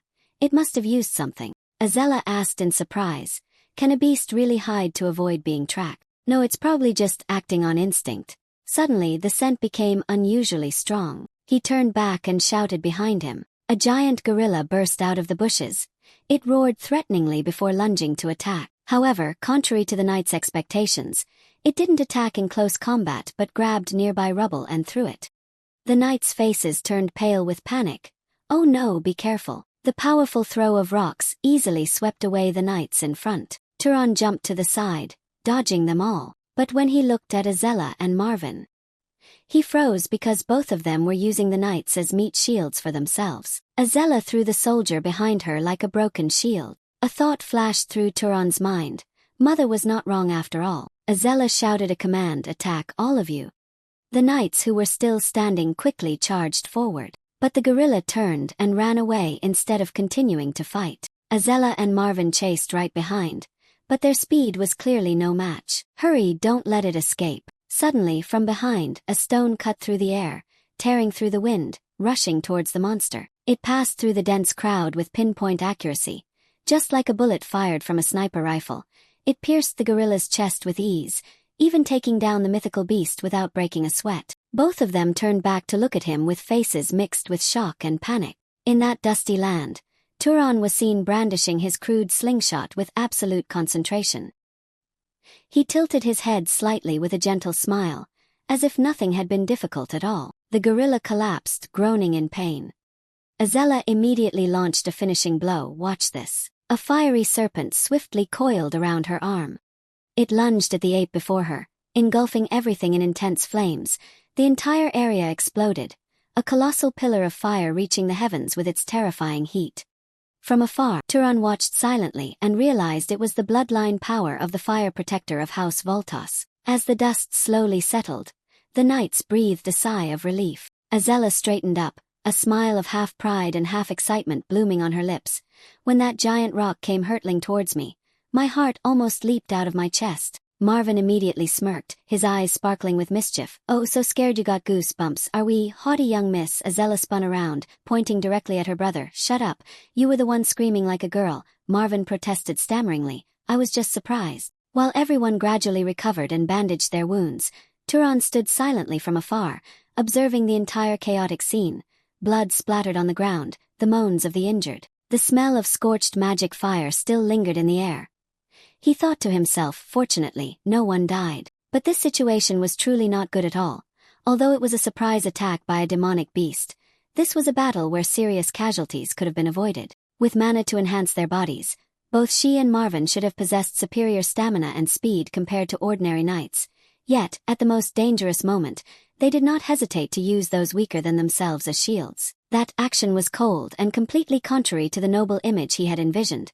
A sense of unease crept into Turan's chest, but he just shook his head slightly when Marvin noticed his gaze towards him and asked, "Is something wrong?" Turan replied concisely, "Nothing." Azella clapped her hands together forcefully, the loud clap cutting through the air. Her voice suddenly became full of enthusiasm. "Come on, don't mope around. The most important thing now is to absorb the mana from this monster's corpse." The three of them walked towards the still smoking colossal body, and they all extended their hands.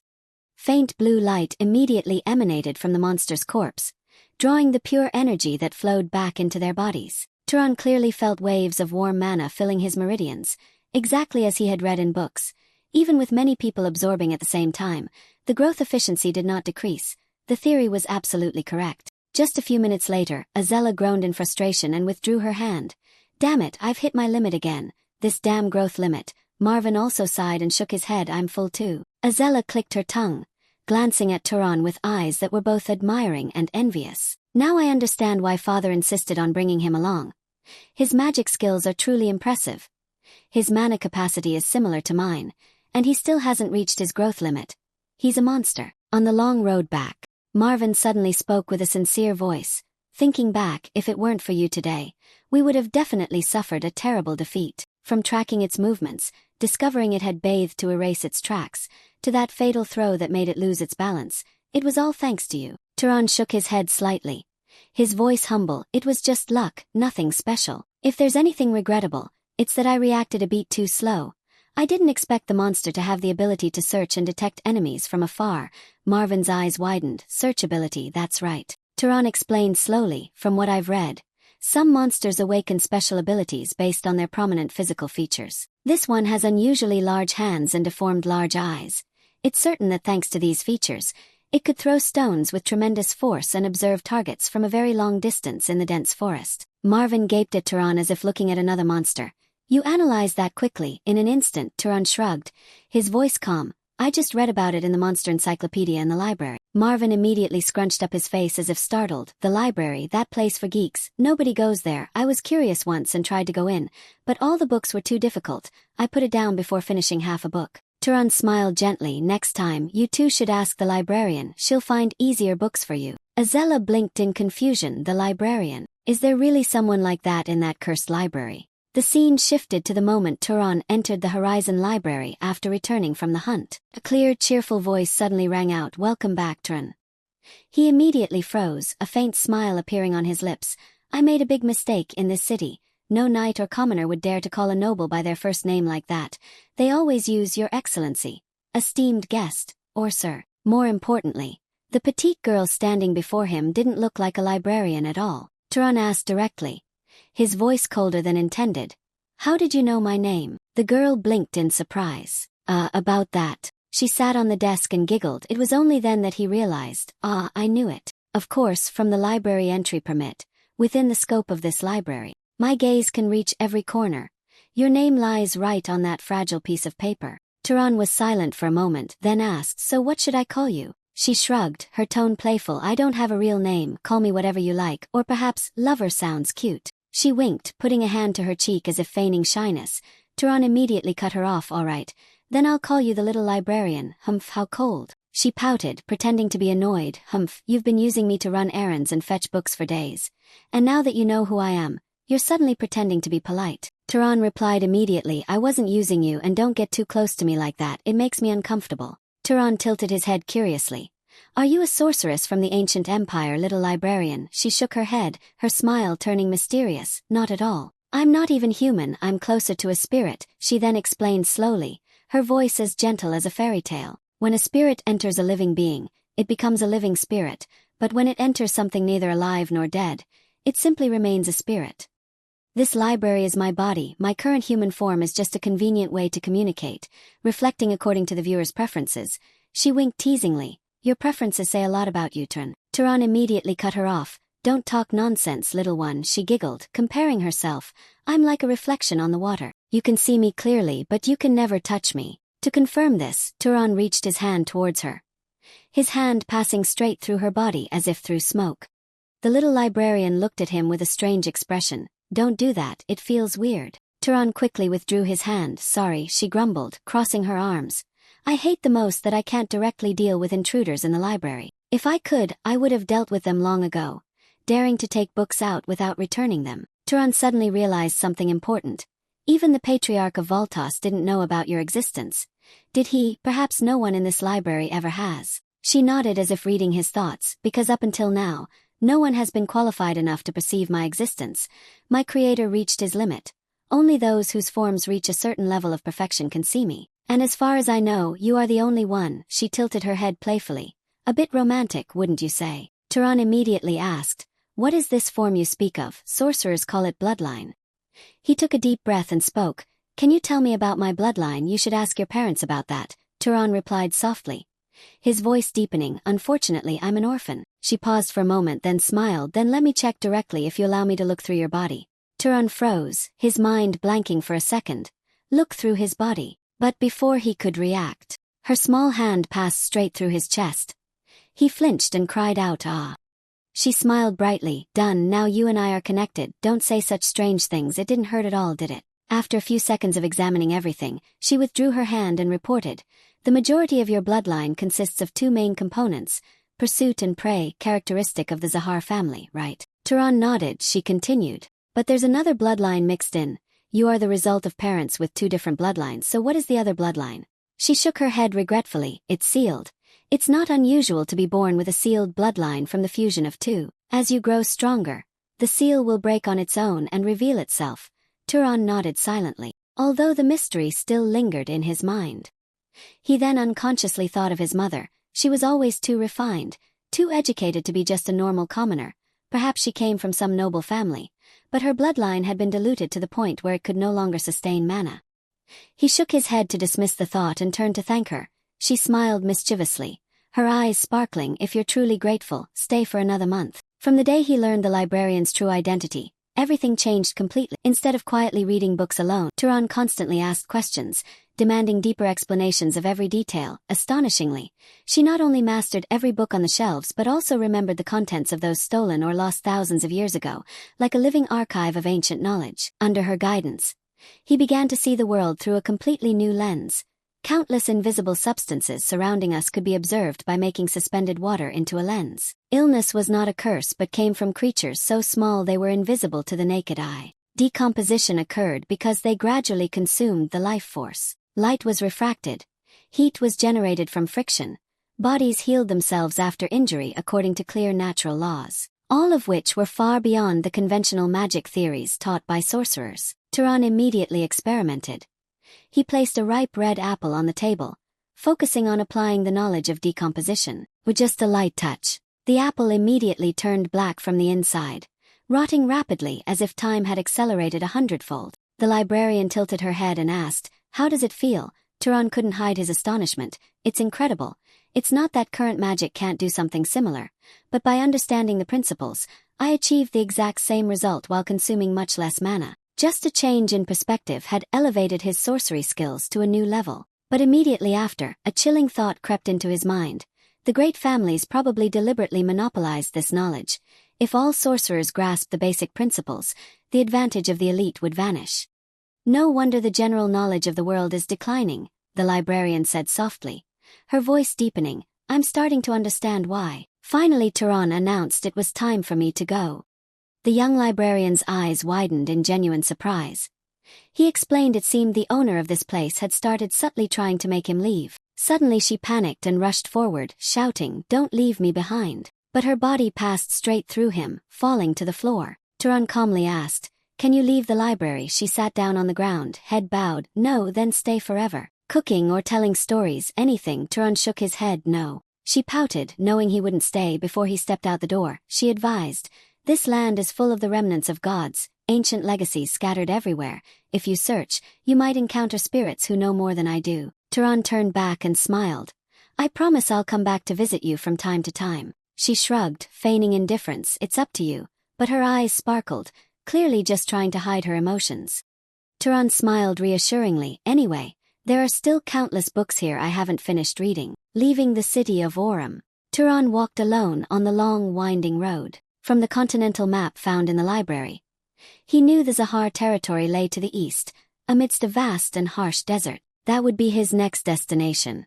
If he went there, perhaps Turan would find clues about his parents. The sun began to set, painting the sky in vibrant hues of orange mixed with deep crimson. After a while of walking, Turan stopped in a quiet corner, sat down and breathed deeply, telling himself, no need to rush. If those clues had disappeared, they would have disappeared 18 years ago. If they still existed, they wouldn't disappear just because he was a little late. The next day, Turan set off again on his way eastward. He encountered corpses scattered along the roadside, their dried blood staining the ground, and the stench of death lingering in the air. Despite the gruesome scene, Turan did not let it distract him. Suddenly, a neighing sound echoed from ahead. Immediately, Turan dodged and hid behind a dense bush, observing carefully. Before him lay a man motionless on the ground, a rather serious wound. Next to him, a fiery red horse stood proudly, protecting its master. Suddenly, the horse surged forward with terrifying speed, attacking two figures standing opposite. Turan narrowed his eyes, thinking there's a saddle, so it's not a monster attack. Is this horse protecting its master? Turan's gaze sharpened as he assessed the situation. Attacking from that direction. The two attackers revealed themselves clearly. They were elves. One growled and cursed. Damn it, how can a beast be this strong? The other chuckled in response. Find an opening to break through. Did you think it would be easy? Observing more closely, Turan immediately recognized their true nature. Both began to focus their power. A sinister dark energy flowed forward. Suddenly, the bodies lying scattered around began to twist grotesquely, and then rise. They had been revived into disgusting monsters, obeying their master's commands. Seeing the horrifying scene, Turan recalled a passage from a book. This was the corpse summoning spell of the dark elves he had read about in the library. He hesitated for a moment. Should he intervene to help? Perhaps the man had attacked the dark elves first. But conflicted thoughts swirled in Turan's mind.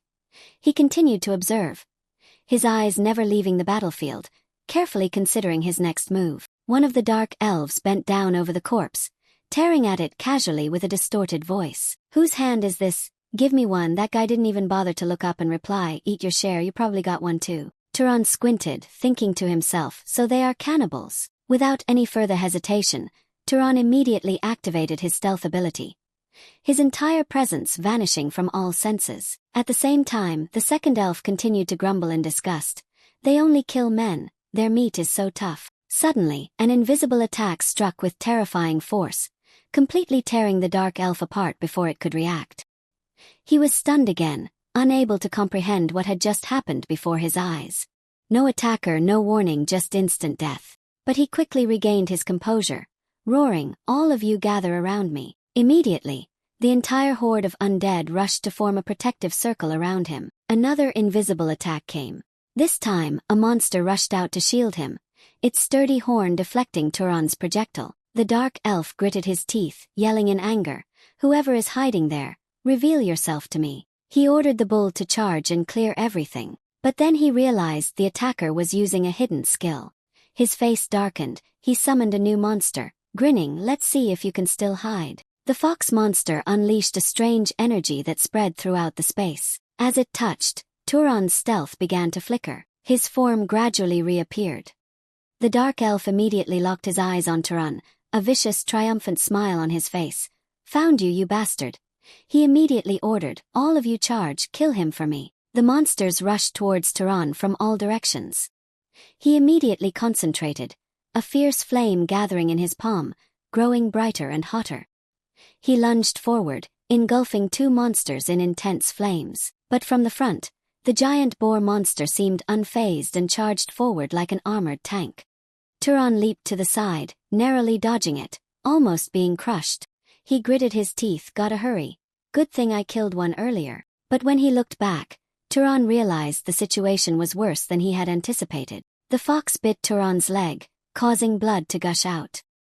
He gathered his strength and kicked it away, creating a short opening. But before he could catch his breath, the mad bull charged again with terrifying speed. Before Turan could fully react, the horrific charge sent him flying backward, slamming into a large tree trunk. Turan's whole body ached, severe internal injuries causing him to cough up blood. The situation made it difficult to get up.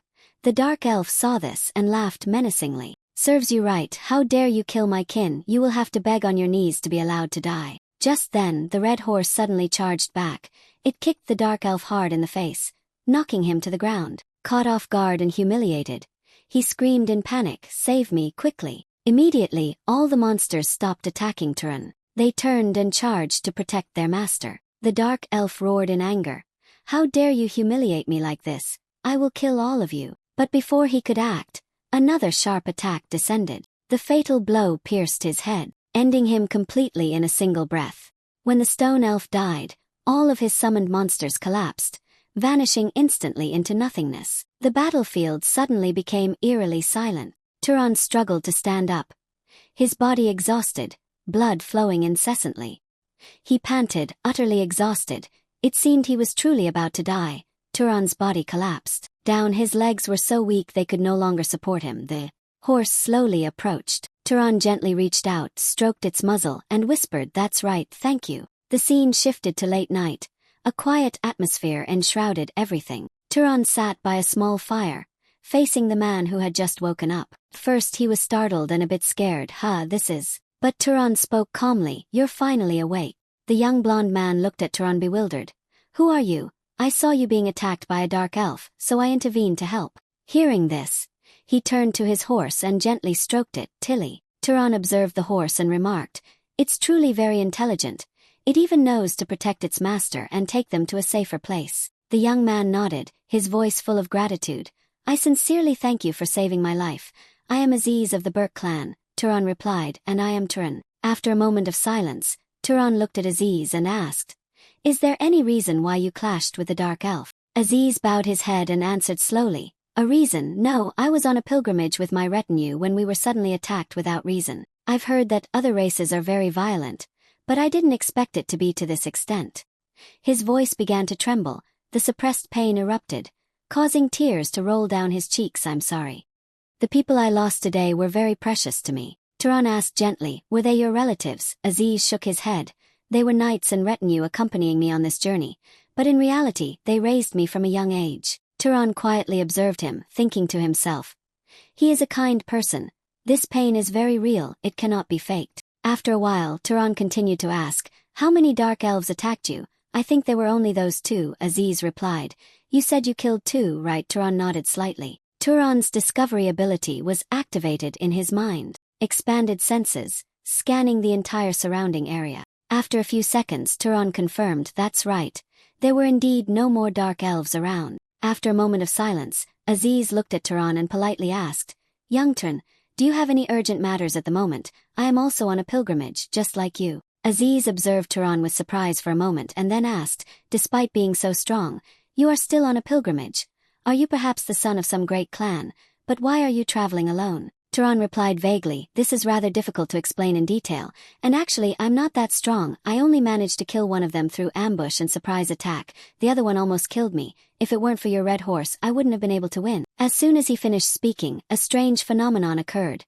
A faint blue energy emanated from Turan's body, spreading outwards. At the same time, a brilliant red aura burst forth from Aziz. The two streams of energy gently collided in the space between them, creating an invisible pressure.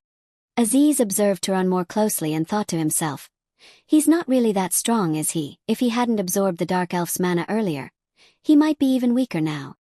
He wasn't a match for those two dark mages, so how did he survive? Was it due to his excellent combat instincts or a special bloodline? But if so, why is someone like him traveling alone?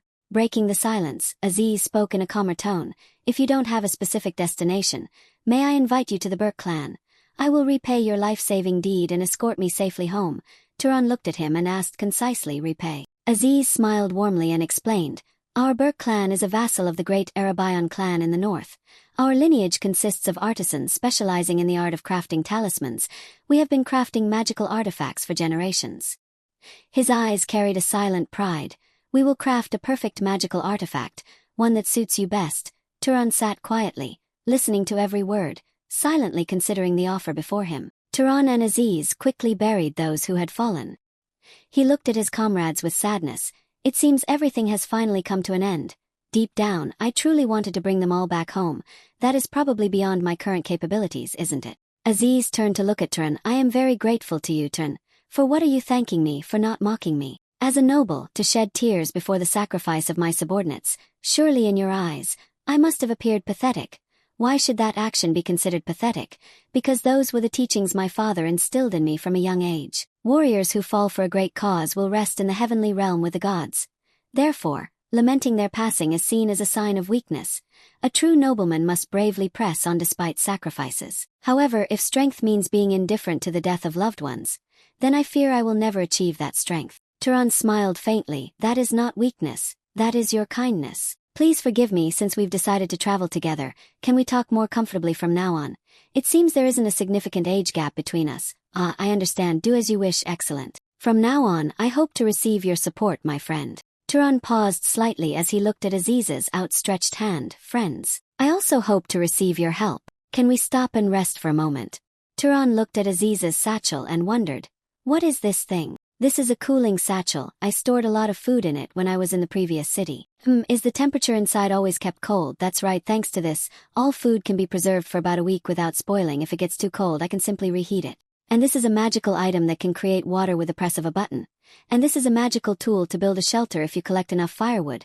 A magical device that will send a warning signal if it detects anyone approaching. Plus, the outfit I'm wearing now. It's a type of magical artifact with the ability to automatically clean stains. Hearing this made Turan even more astonished. Magical artifacts shouldn't really be used for such mundane purposes. It truly amazes me. That outfit alone is worth as much as the reward for saving my life. How can these items compare to my life? I promise to repay you with an even more wonderful gift when we reach the clan. Even if the elders disagree, I will personally craft one for you. Moreover, no gift can compensate for what you have done. I can't even count the number of spells you've cast throughout this journey, from taming, freezing, levitation, to manipulating liquids, enhancing physical strength, illumination, binding, instant kill, terrain alteration, and even summoning lightning. Did you spend your entire life studying magic? Or do you actually possess some kind of special bloodline ability, an ability that allows you to comprehend any kind of magic at will? No, just happens naturally. We had an agreement that you wouldn't inquire about my family background. Aziz quickly waved his hand. No, I was just kidding. What kind of bloodline would be so unreasonable? And how old are you this year? You look no different than a man under 30. Don't tell me you're actually in your 80s. In about a month, I'll officially turn 19. The answer stunned Aziz. Really, I'm 43 this year. Well, a 24-year age gap doesn't seem like too big of a problem between us, does it? Oh, I should have realized that sooner, especially when you told me about defeating 2 necromancers with such incredible magical power. Who could have imagined that 2 such geniuses would exist at the same time? Who are the 2 people you're referring to? Well, even if she hasn't reached your level, or perhaps is even equivalent, regardless, that person's bloodline cannot be underestimated. Anyway, I know of another genius around your age. That person is my distant cousin. Can you ask her to craft a magical artifact for me? Aziz shook his head. Unfortunately, no, she doesn't belong to my branch of the family. She belongs to the main family. If she's a member of the main family, could she be? Exactly, she's the princess of the great Arabian family. And it's highly likely she'll take over as patriarch of the great family in the near future. Unlike typical mage families, it's not easy for the leader of a great family to pass down power to their direct descendants. Because in a great family, there are always dozens of relatives of the same age, and among that crowd, there's always someone stronger than the patriarch's chosen child. Nevertheless, among Patriarch Misa's children, she possesses the most outstanding innate talent. In just 10 years since awakening her magical power, Misa has mastered all the Arabian bloodline spells and all kinds of combat magic. As a result, she has received full support, even though she's only just turned 21. Her magical power reserves are comparable to those of the key figures in the clan, with such great magical power. At this age, does the family provide her with any special cultivation? Of course, she even inherited magic from her great-grandfather when he passed away. Naturally, people like us also received a small portion of it. Turan pondered. Indeed, great families always have their reasons for maintaining their top positions. But it seems we've finally arrived. Aziz pointed ahead. A vast field appeared before their eyes. That was the Deccan Plains, the central territory of the Arabian family, managed by the Burke family of Zabalan region. As soon as they both entered the mansion, the patriarch of the Burke family approached worriedly. Aziz, my son, what horrible thing has happened to you? Aziz ran to hug her and cried, Mother. Turan, seeing this scene from behind, was surprised. He was actually 43 years old. Another man stepped forward and said, Aziz, pay a little more attention to your demeanor and dignity. At least you should address her as Madam. The real issue isn't the way you address her, is it? Son, I sincerely apologize, Madam. He straightened up and turned towards Turan. Allow me to introduce Turan, a new friend I made in the south.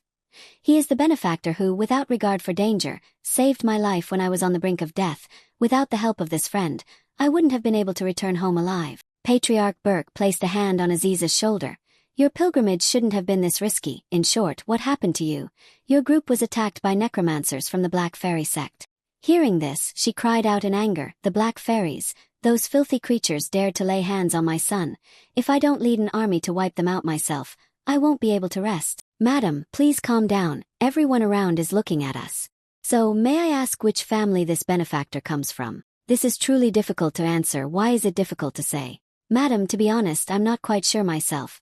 I am the son of a commoner mother and have no idea who my father is. Aziz was stunned when he heard that. What, you never mentioned this to me because it's not something to be proud of. I see, so your name is Turan and you don't belong to any noble family, because you saved the life of the child who is the priceless treasure of our family.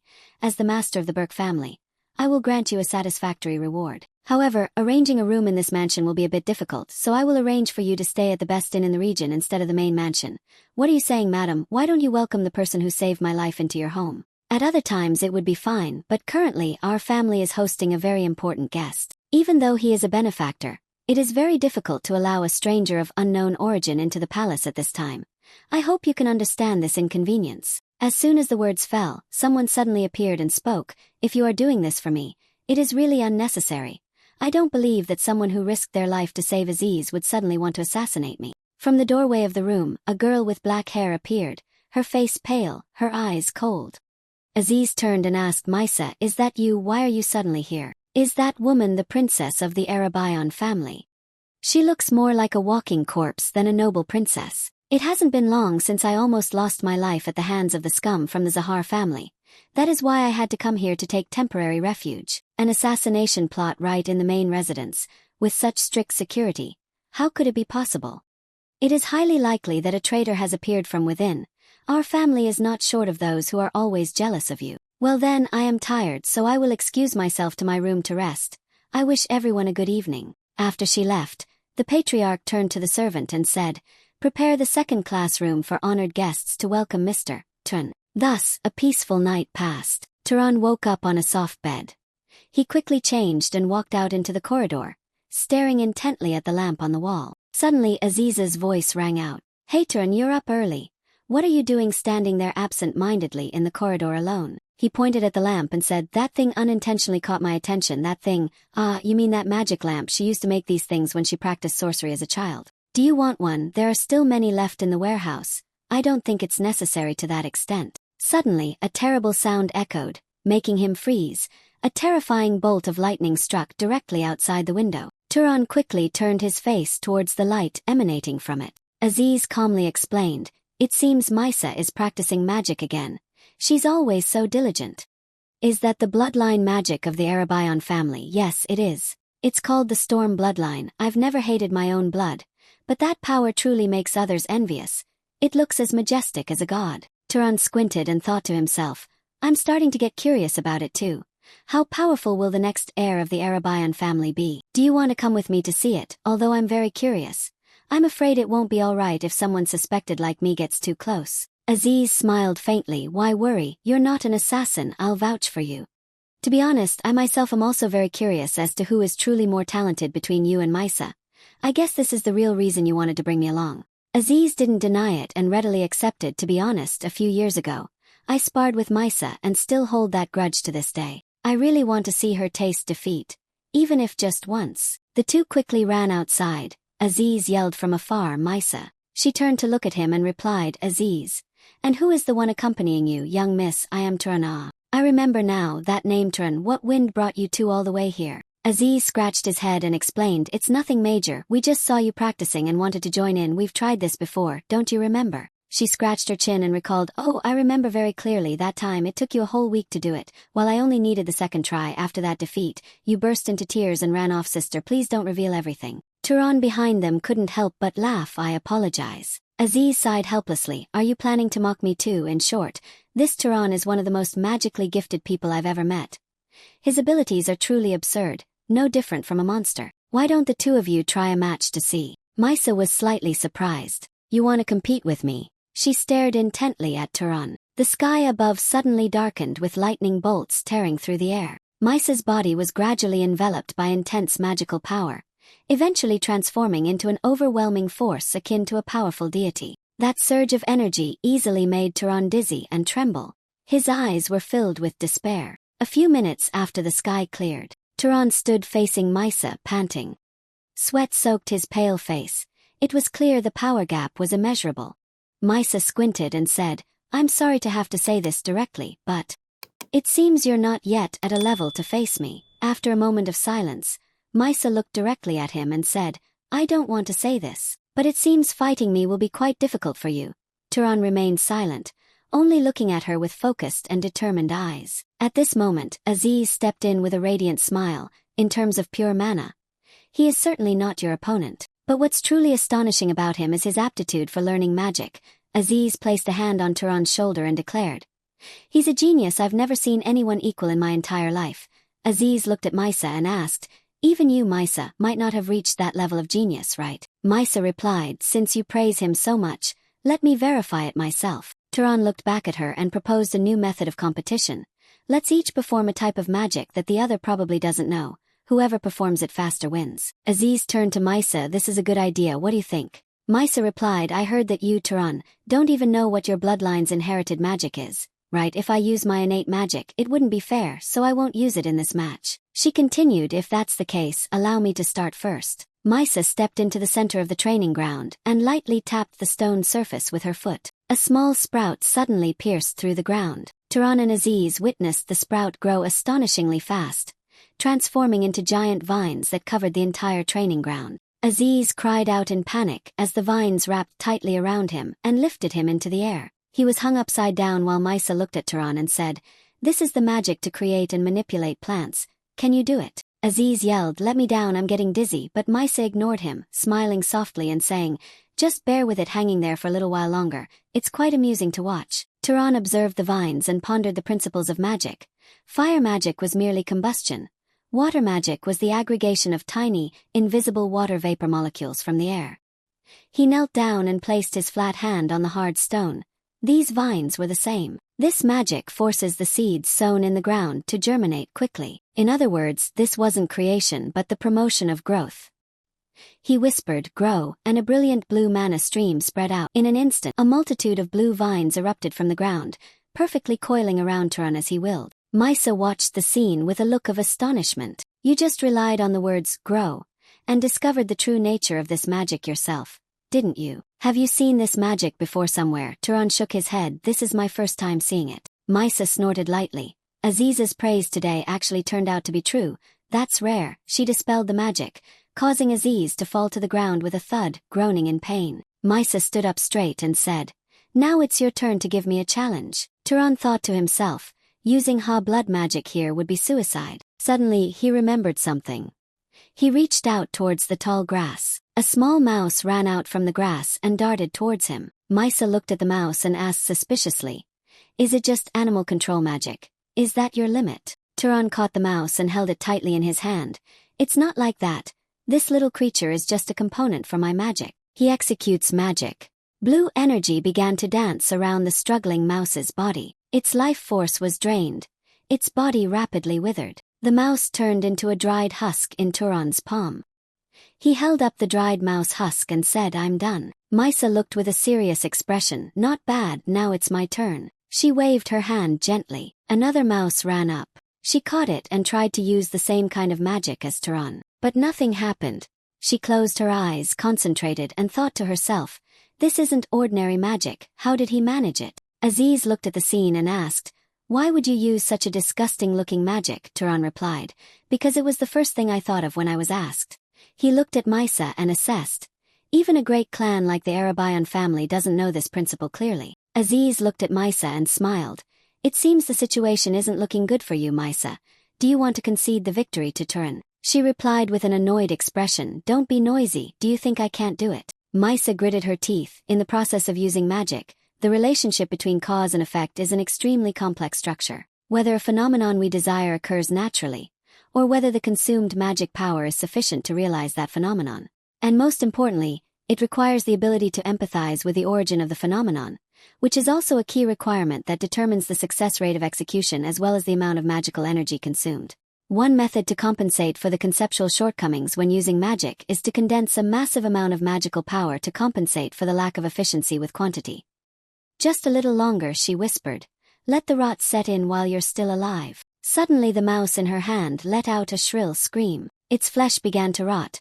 The creature quickly turned into a dried husk, just like Turan's. "I did it," Aziz cried out, "Success." Maisa gasped, her voice weak, I did it." Suddenly, a violent wave of fatigue washed over her. Her vision blurred, she collapsed to the ground. Aziz cried out her name in panic and rushed to catch her. Turan and Aziz bent over her. "Sister, what's wrong?" Turan thought to himself, what could be the reason? Did she use too much mana? Usually people don't faint just from mana depletion like this. At most, they'd be so exhausted they couldn't stand. their life force depleted, but why? He looked at her hands and realized the problem. Ah, I see, so that's what it was. She was suffering from a lack of body nutrition. Turan picked her up and asked Aziz, "Are there any mages capable of healing nearby?" Aziz shook his head. "No one like that around here," Turan said. "Then quickly bring water and salt to her room and call for adults to help as well." As he held her, he realized she was so light he could have mistaken her for a lamb instead of a human. Even the mana used to maintain her body, which was already unstable, had been completely depleted. A moment later, Maisa's eyes fluttered open. Aziz's mother burst into the bedroom, crying out in concern, "Maisa, you're awake, how are you feeling?" Maisa asked weakly, "Why are you here, Auntie?" The woman explained.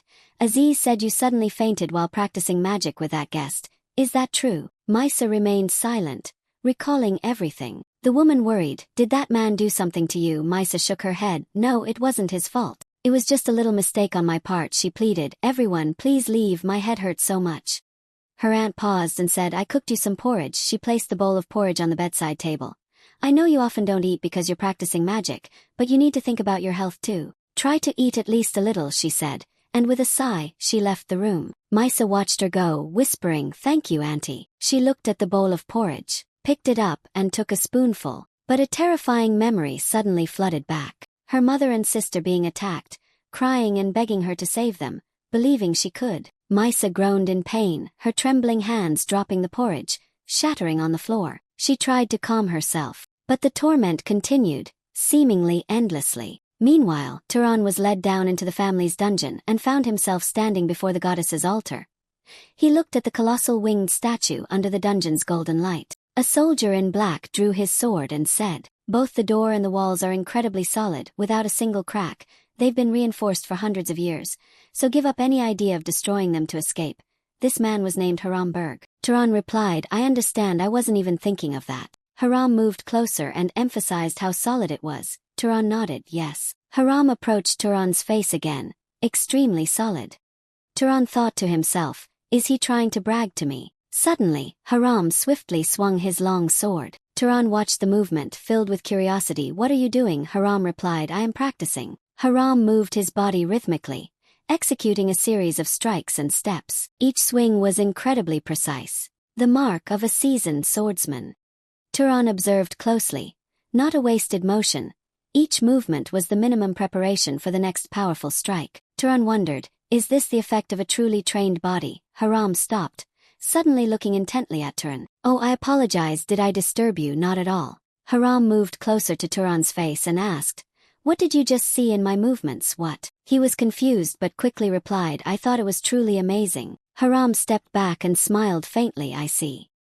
He slowly raised his sword and explained, "Most nobles consider martial arts meaningless, as it's much easier for them to attack from afar with magic. This is all because their bodies are weak. Their minds cannot control their bodies, so they rely on cheap tricks." Turan replied, "Unless one is of a bloodline specializing in physical combat like the descendants of Hercules, then focusing on mana will usually be more effective. However, when facing trials, there will eventually be situations that must be confronted, whether one wants to or not." Then Haram handed the sword to Turan. "Take it." Turan was surprised. "You're really giving a weapon to someone as suspicious as me, even though you were sent to guard me here." Haram chuckled, "It's fine, this weapon is just a piece of scrap metal. What makes it a sword is the user's body. With your weak body, you wouldn't be able to cut me anyway." Turan gripped the sword, thinking to himself, "What can I do with this sword?" Haram looked at him intently. "Watch this." Turan's entire body erupted in a brilliant azure aura and powerful mana, overwhelming strength radiating as he held the sword and looked directly at Haram. Turan's entire body exploded in a fiercely burning azure mana, immense pressure emanating from him as he tightly gripped the sword in his hand and looked directly at Haram with unwavering eyes. Haram immediately shouted, "Incorrect. Stop channeling mana into the weapon immediately." Turan calmly replied, "Yes, immediately." He retracted all energy, causing the azure aura to vanish as if it had never appeared. Haram stepped closer, directly adjusting Turan's stance. He placed his hands on Turan's shoulders, gently shifted his center of gravity forward and said, "Put more weight on your front leg. Press down so the ground takes the force for you." He observed Turan's arms and frowned. "Your elbows are too high. With such weak elbows, you won't be able to control the sword's weight." He pointed at Turan's thigh and warned, "If you maintain this posture, your thigh will be pierced by an opponent." Then he commanded, "Raise your hand even higher. Don't set limits for yourself.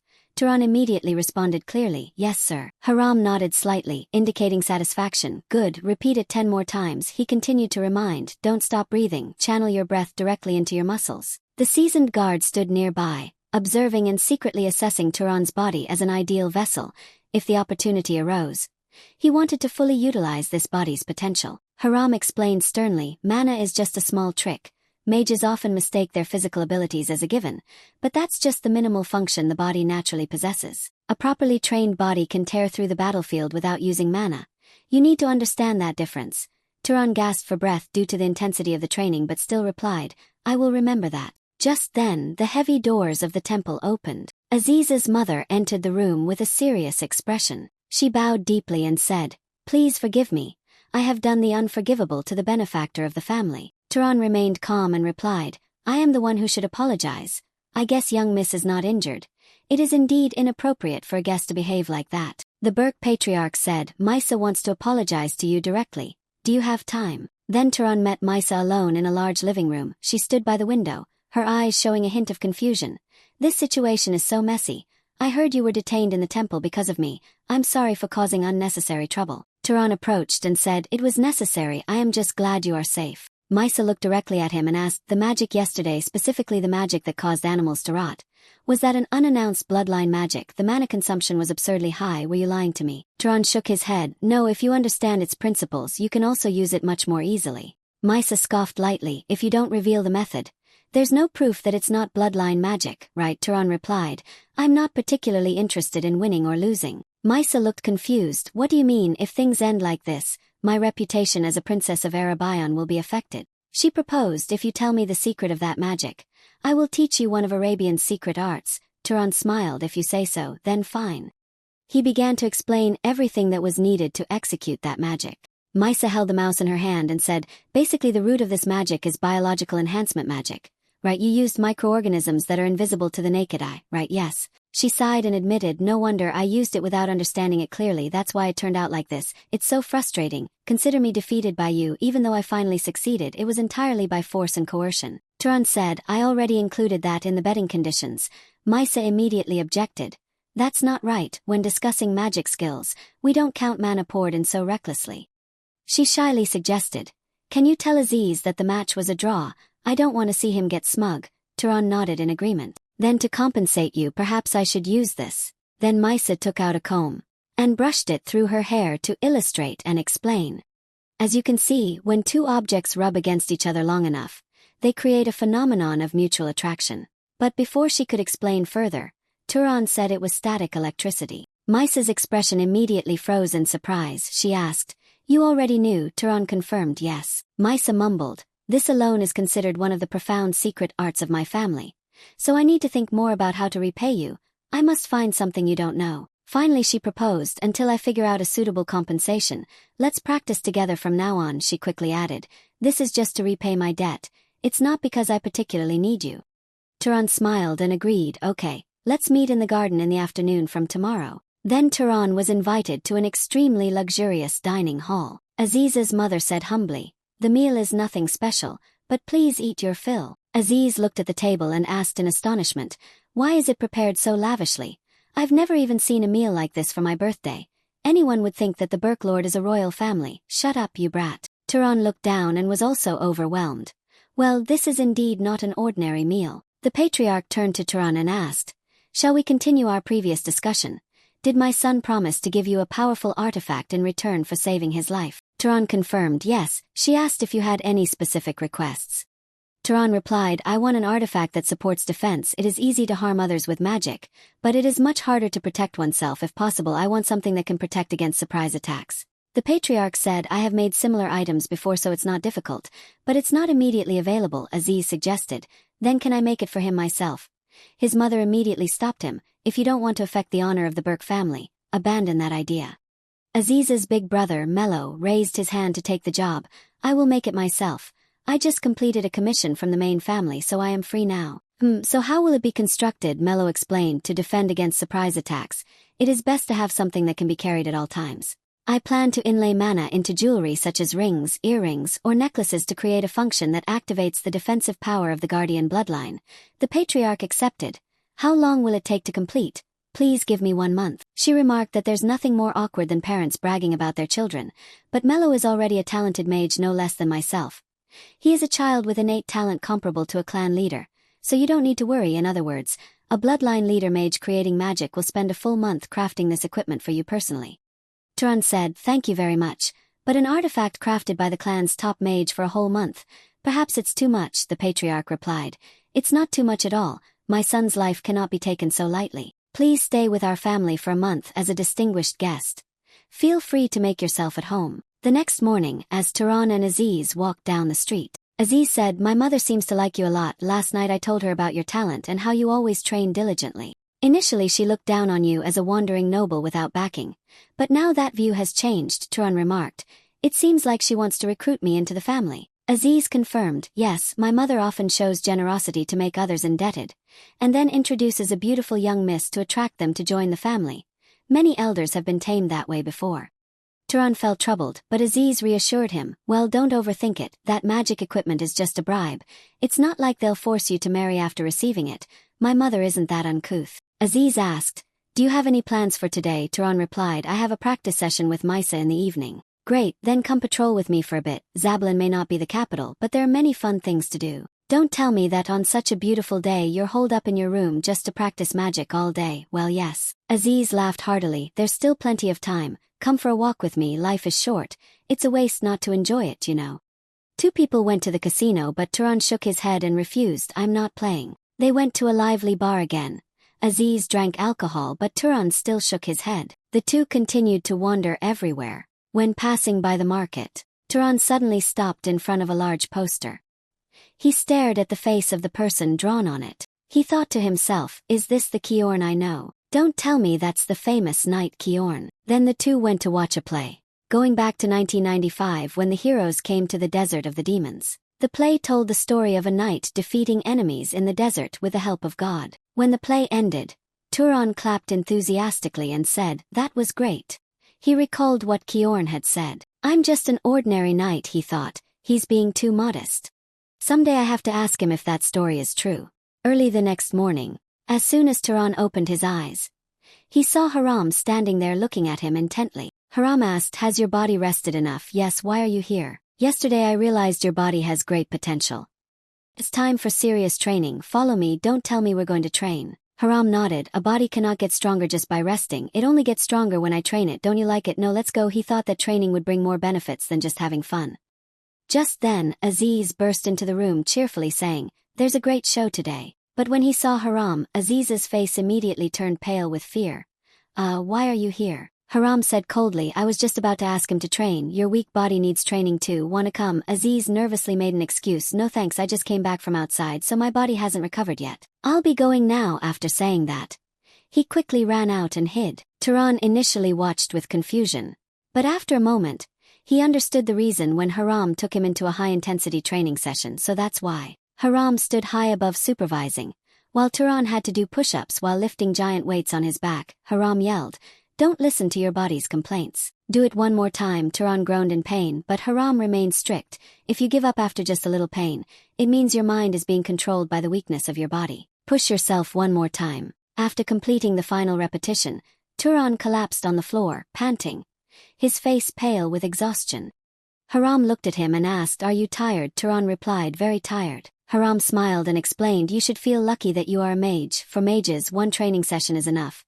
Is it different if you're not a mage? Of course, a normal human body, even if trained over time, will weaken again, so to maintain it you have to train continuously. As for mages, they use magic power to keep their bodies in the best state, so once tempered like steel, the body will not weaken anymore. Suddenly Haram smiled slyly.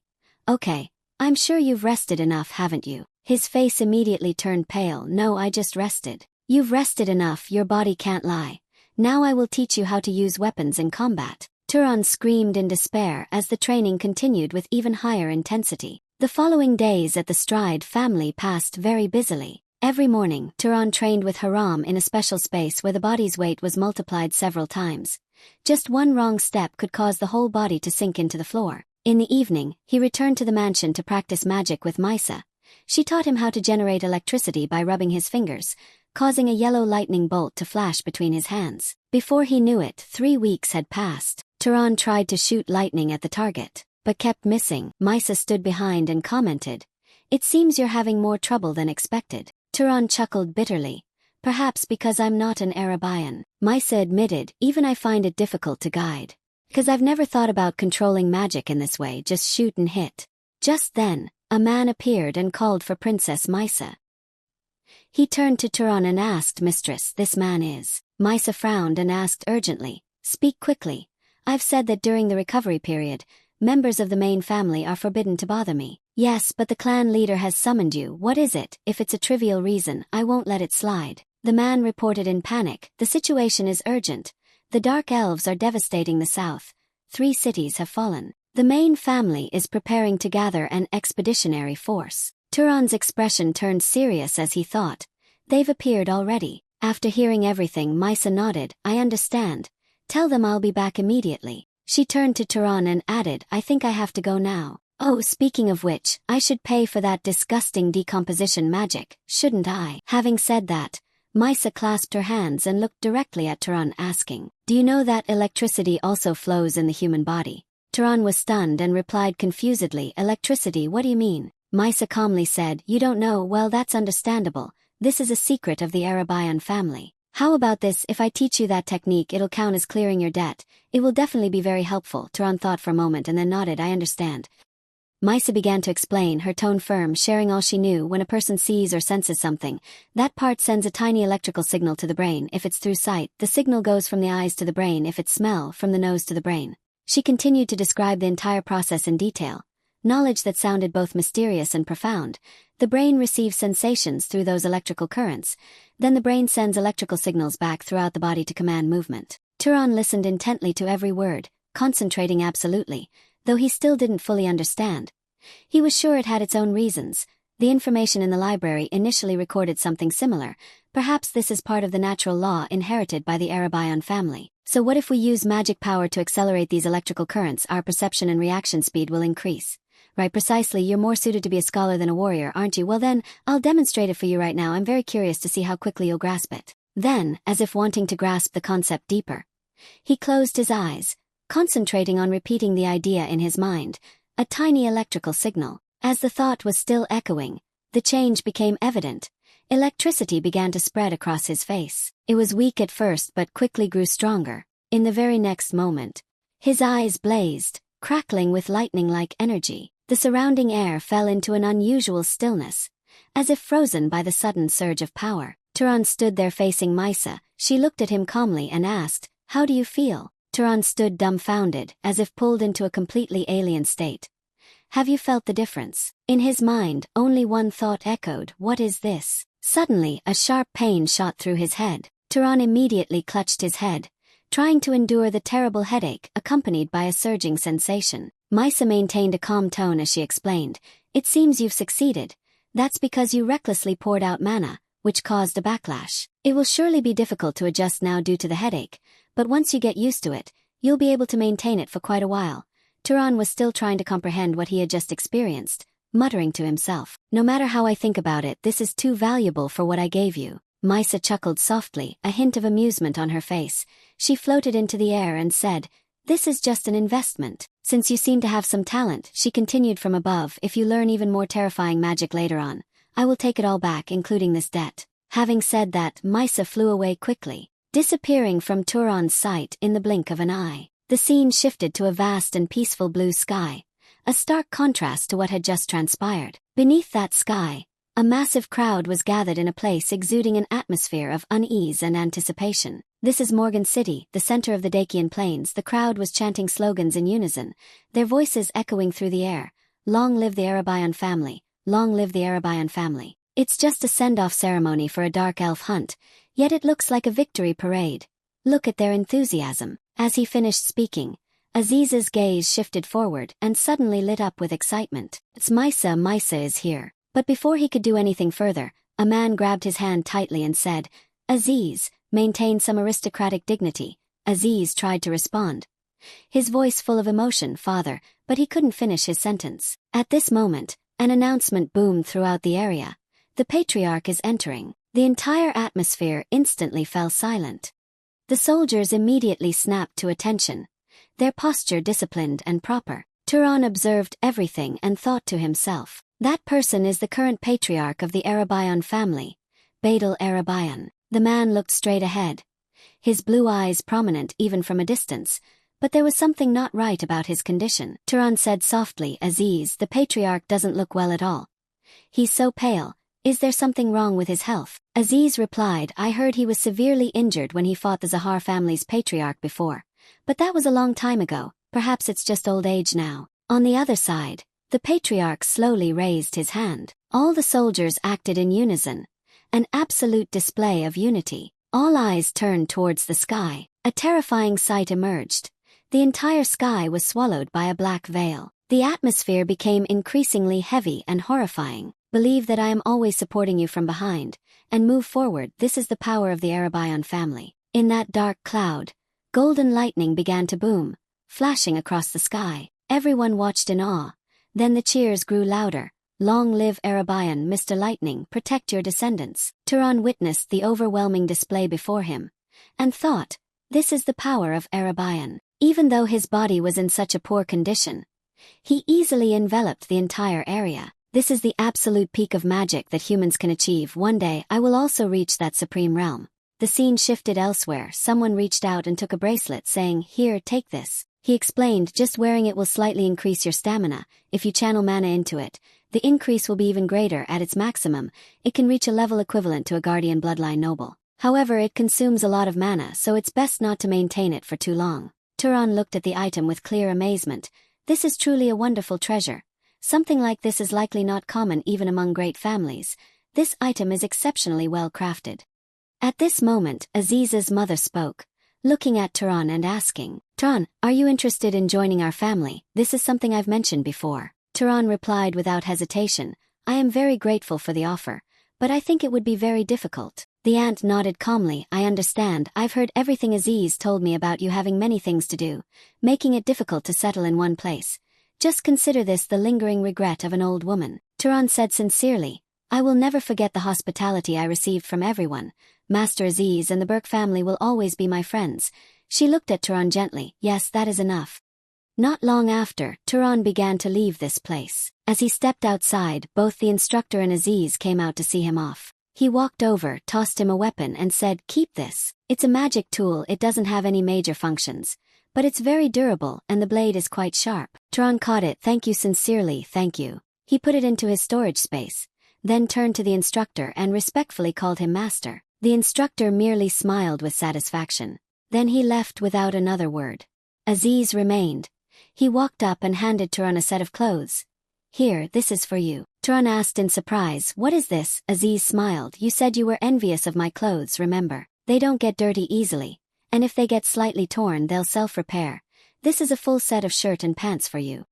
Turan looked at him, slightly stunned. Aziz smiled, you're a good friend, Turan, not only because you saved my life, but also because being by your side and seeing how you live has made me think a lot. He paused for a moment and then asked, so where are you going now? Turan replied concisely, east first. Aziz sighed, Carmaine. I've been there too. If you can, don't take a ship. The waves there are truly terrifying, even a wine glass dances. Turan thought to himself, to reach the land of Zahar, the Elril desert, I will have to overcome those waves. But he couldn't say it aloud. A stubborn person like you won't starve anywhere. Return safely and return this cloak to me, understand? Yes. Turan continued to move forward without rest. His journey took him through many places, alone again. As he was walking, a thought came to him again, should I run a bit? In the next moment, he exploded with incredible speed. He rushed past the crowd, so fast that everyone only had time to turn their heads in amazement, watching his shadow pass by like a fleeting phantom. At that speed, he crossed the entire city, traversing vast lands, then stopped in a faraway place. For the first time in a long while, he stood still, tilting his head up to look at the giant mountain that appeared before him. He took a deep breath. He calmed his mind and walked straight into the mountain without hesitation. As he went deeper, he paused for a moment, focusing his sense of smell on the scent of a campfire. But he immediately corrected himself. No, it was a much more disgusting smell, the smell of burnt flesh. He moved closer. The truth gradually revealed itself before his eyes. He arrived at a place that had been completely devastated. Houses burned down, leaving only blackened charred frames. Bodies lay scattered everywhere. The entire area was immersed in the heavy silence of destruction. Turan thought to himself, his eyes darkening. Could it have been attacked by bandits? Dark elves couldn't have advanced this far. He continued to walk through the ruined houses. The sight made him extremely uncomfortable. A quiet sadness enveloped him. After a while, he entered a damaged house. While searching, he discovered a basement. This was the place. Without hesitation, he tried to open the door. After a while, the basement door finally opened. Inside was a little girl, huddled in fear. When the door opened, the girl burst into tears. Turan immediately knelt down, holding out his hands to show he meant no harm. His voice calm. Wait, calm down, I am not an enemy, I am here to help you. The girl was still trembling and hesitantly asked, really? Yes. Turan replied gently, can you tell me what happened? Overcoming her fear, the girl said, he killed everyone, he was a mage. But before the girl could say more, she suddenly collapsed unconscious. Turan quickly caught the girl and checked her condition. Thankfully it wasn't serious. She was probably just exhausted from being locked in the basement for too long. First, I need to get this child to safety. He carefully carried the girl outside, but the moment he stepped out, the air suddenly tensed. Someone had targeted him. A girl standing not far away drew her bow. The arrow pointed directly at him. I found you. She exuded a dangerous aura, clearly capable of using both fire and ice. The girl's voice rang out sharply. Kneel down, murderer. Despite being accused and threatened, Turan remained absolutely calm, not panicking in the slightest. The shout echoed, sharp and cold like a blade cutting through the air, thick with a smell of ashes. Kneel down now, you damn murderer. Yet standing amidst those angry and suspicious eyes, Turan remained unwavering. On the opposite side, the archer girl tightened her bowstring until her fingertips turned white. Isn't this enough for you? Are you planning to kidnap a child as well? Beside her, the fire mage took half a step forward, her eyes as cold as ashes after a fire. Stay put, if you move even a little, the consequences won't be pleasant. Turan let out a soft breath, maintaining his calm tone, trying to cut through the increasingly out-of-control atmosphere. Wait, this is just a misunderstanding. But before the explanation could be completed, disaster struck. In that moment of extreme tension, the fire mage's hand trembled. A spark of magic escaped control, erupting into a fierce flame. It shot forward with terrifying speed.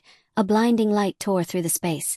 A colossal explosion resounded, shaking the very ground, blowing away dust and debris around. The archer girl's eyes widened in horror. Her heart felt like it was being squeezed. Gil, you idiot, there are children there. The mage took a step back, her face ashen, her voice cracking with panic.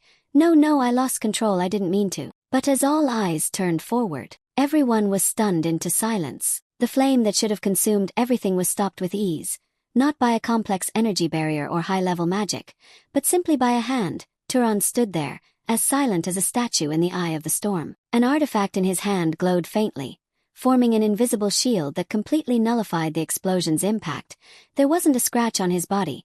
I didn't expect to have to use this so soon. The space fell into absolute silence, shocked and fearful eyes all focused on him.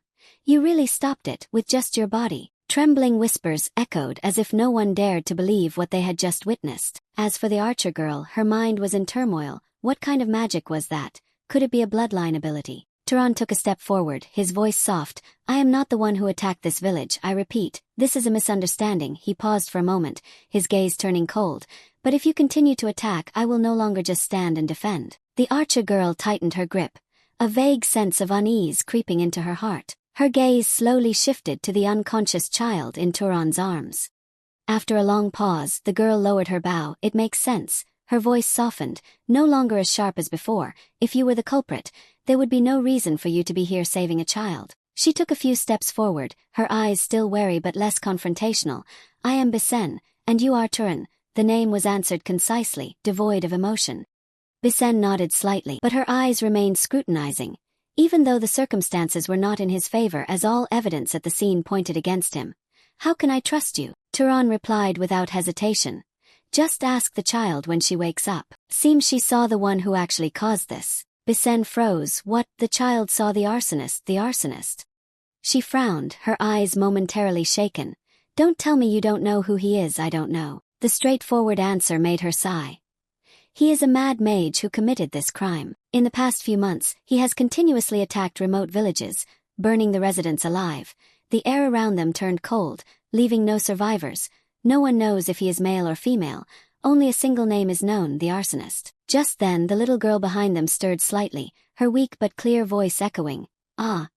He wore a red cloak and had a beard, looking very frightening like a lumberjack. Everyone immediately listened to every detail, clinging to each small clue. Bon turned back to look at Turan. Her gaze had changed, less suspicion and more consideration. She stepped closer with her teammates and bowed her head. "I'm truly sorry, we were too hasty and behaved rudely." The fire mage also bowed his head, regret clearly visible. "I sincerely apologize as well." Turan looked at them, his eyes thoughtful. Even among the nobility, there were those who prioritized responsibility over reason. He nodded slightly. "At the very least you should take care of the child first, that's enough." Then he asked, his voice returning to its usual calm, "Did you come here to catch the arsonist?" Bisen nodded. "Yes, when I saw traces of a new fire, I thought we would finally catch him this time, but it turned out not to be." Then her eyes lit up as if finding new hope. "But now we have a description of him, so it won't be long in my team. There's someone who is exceptionally skilled at tracking." Turan raised an eyebrow slightly. "Tracking? Don't tell me you're from the Zahar family.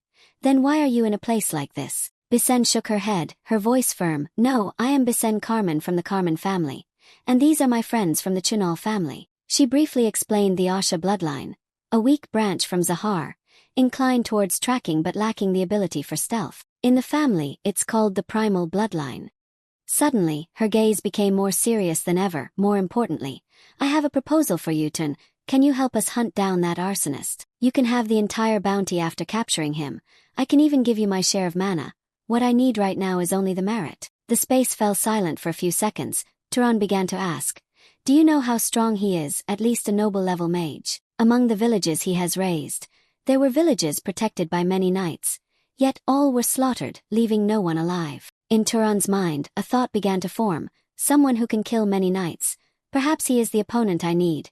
The weak beasts along the way are no longer enough to help me grow stronger. After a moment of thought, Turan responded clearly, "All right." A smile flickered on Bisen's lips, but Turan immediately added, "First, take the child to safety." After things temporarily settled down, the group quickly left the ruined village, where the lingering smell of ash and death still hung in the air. They took the little girl to a nearby settlement and found a man with a simple appearance to entrust the child to.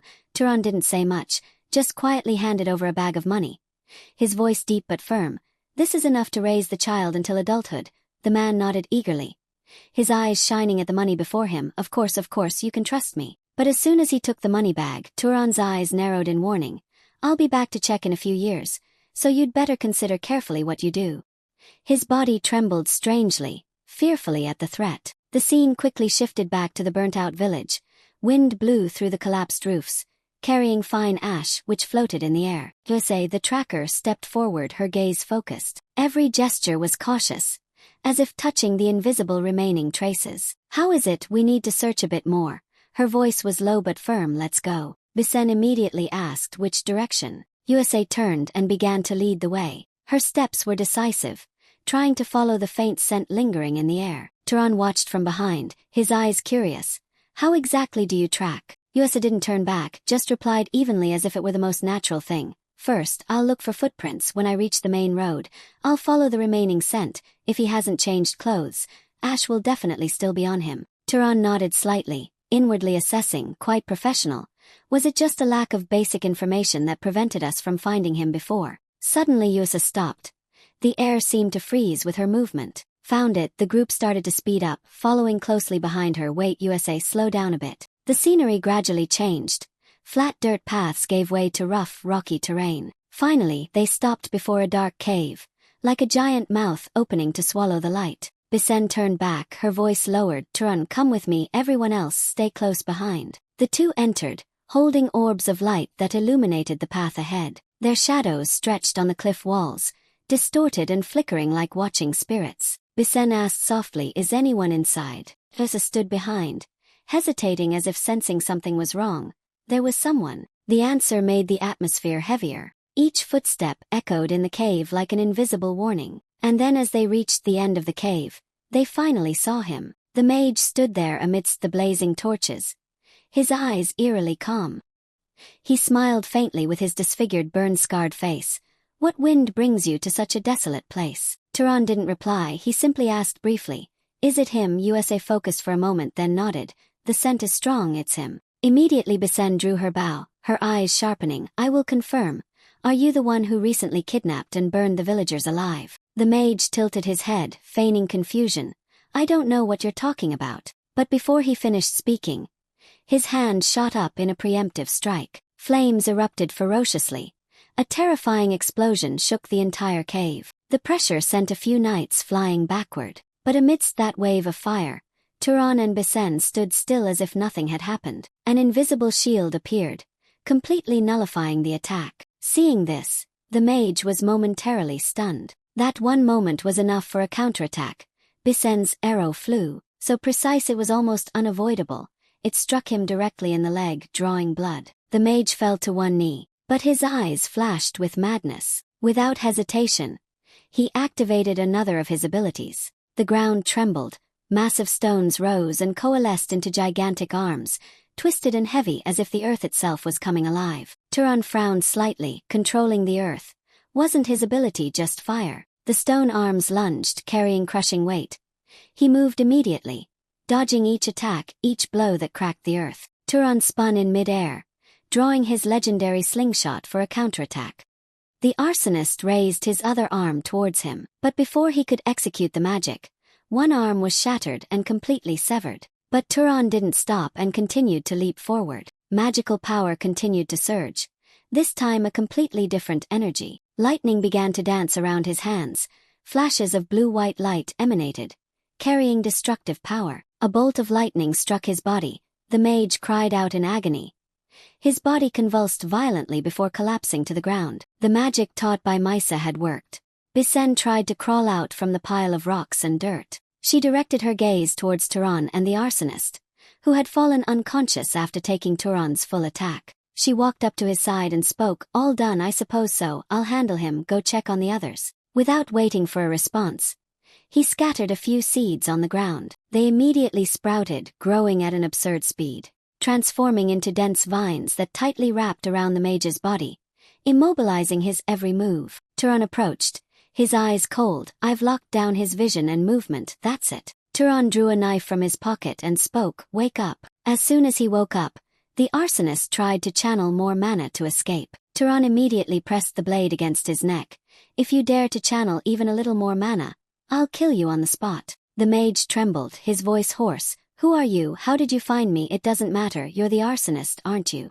Only breathing and silence filled the quiet space, with no answer forthcoming. Seeing this, Turan thrust the knife into his thigh, the blade piercing his knee painfully. Turan asked, his voice deepening like an abyss, "Answer me. Why would a lost noble like you burn commoners alive?" In his heart, there was only one conclusion: a murderer deserved no forgiveness. The mage trembled and then laughed maniacally. God.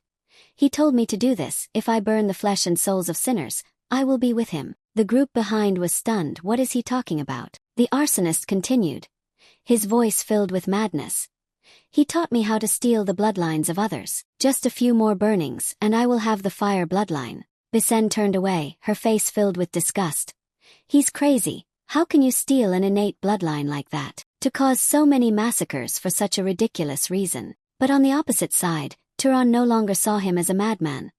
His eyes darkened, an old memory suddenly flashing in his mind. Even commoners can grow stronger by killing demonic beasts. I've seen that many times." The mage's voice still echoed like a curse.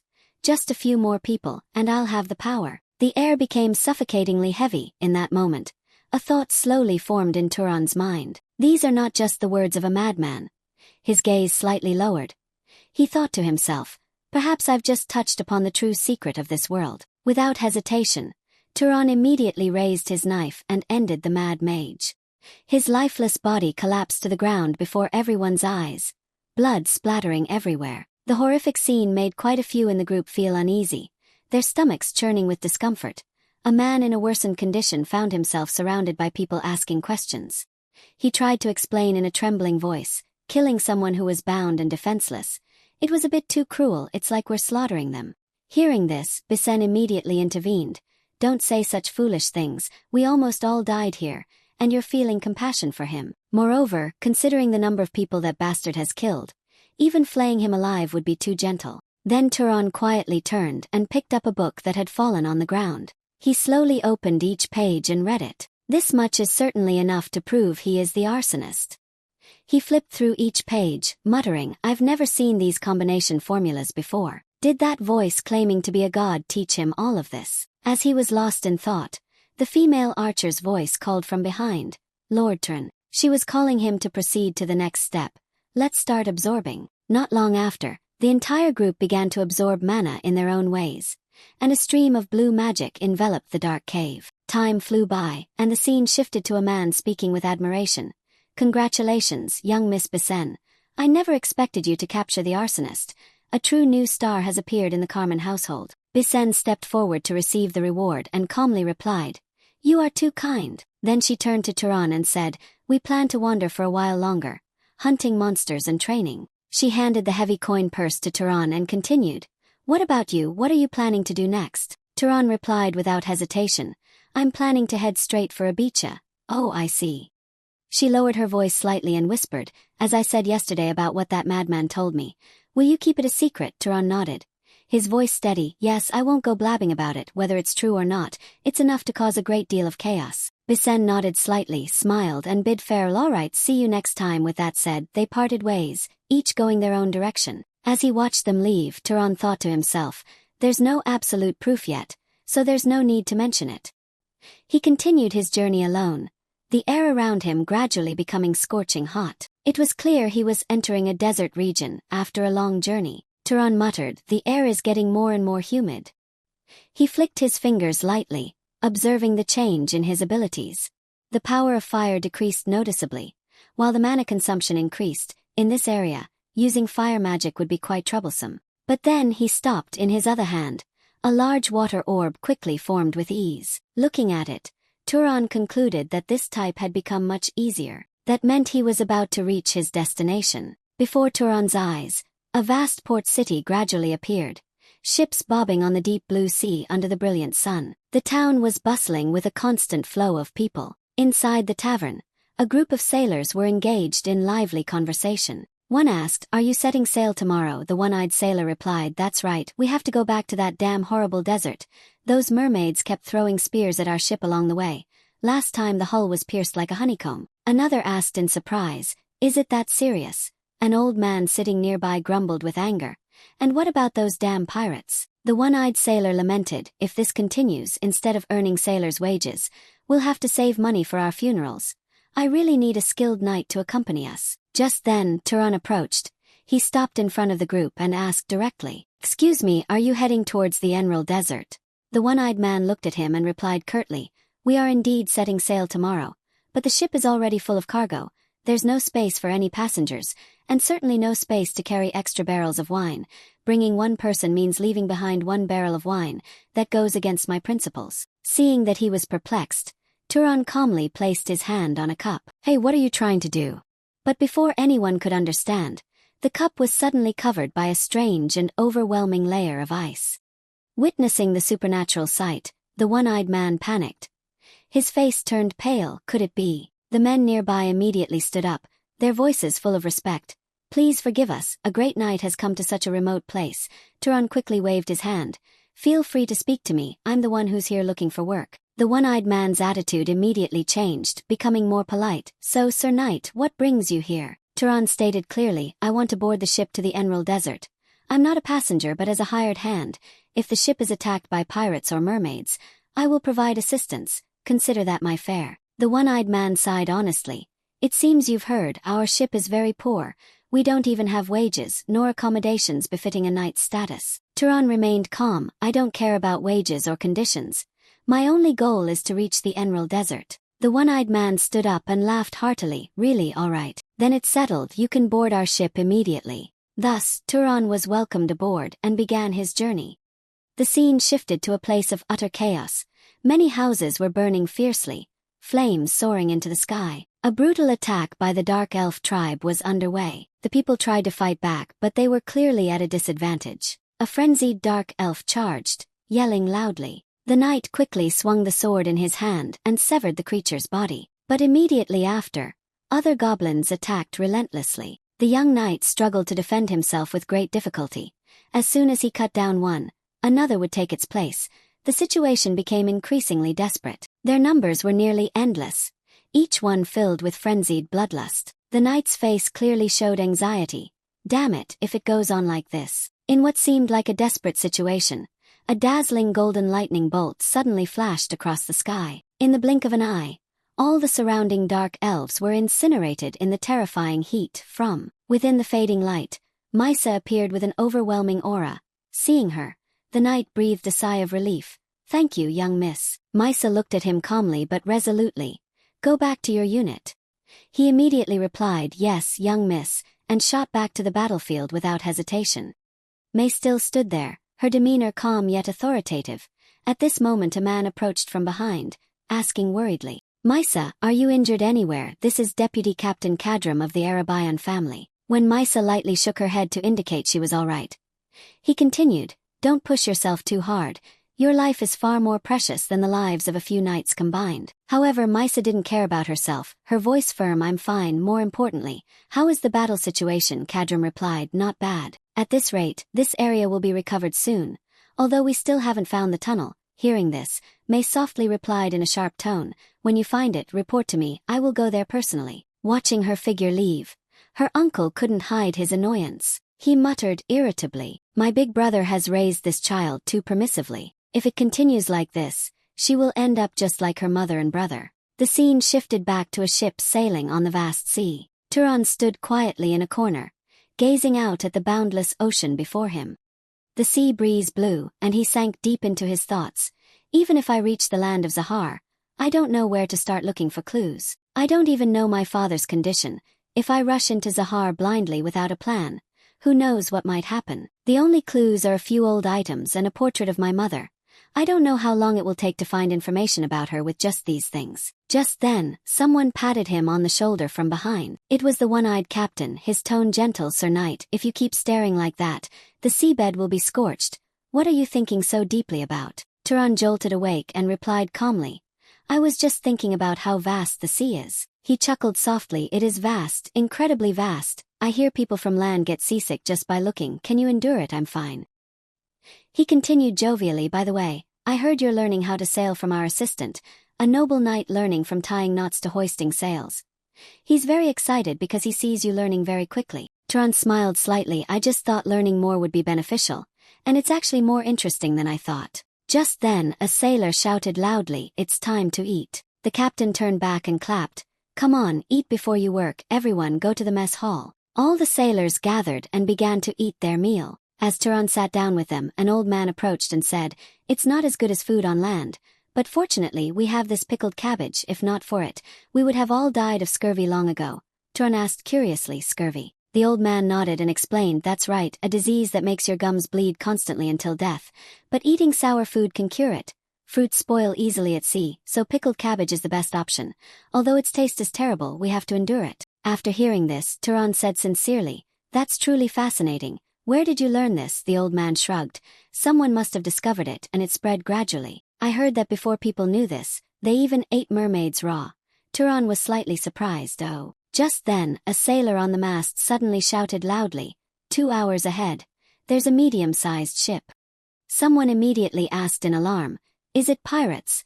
The observer squinted into the distance. "I don't know, I don't see any family crests." The old man nearby muttered with a worried look, "I have a bad feeling, it must be pirates. The weather is so nice today, no rain, everything is going too smoothly." Without hesitation, the captain's voice rang out sharply, "Prepare for battle immediately."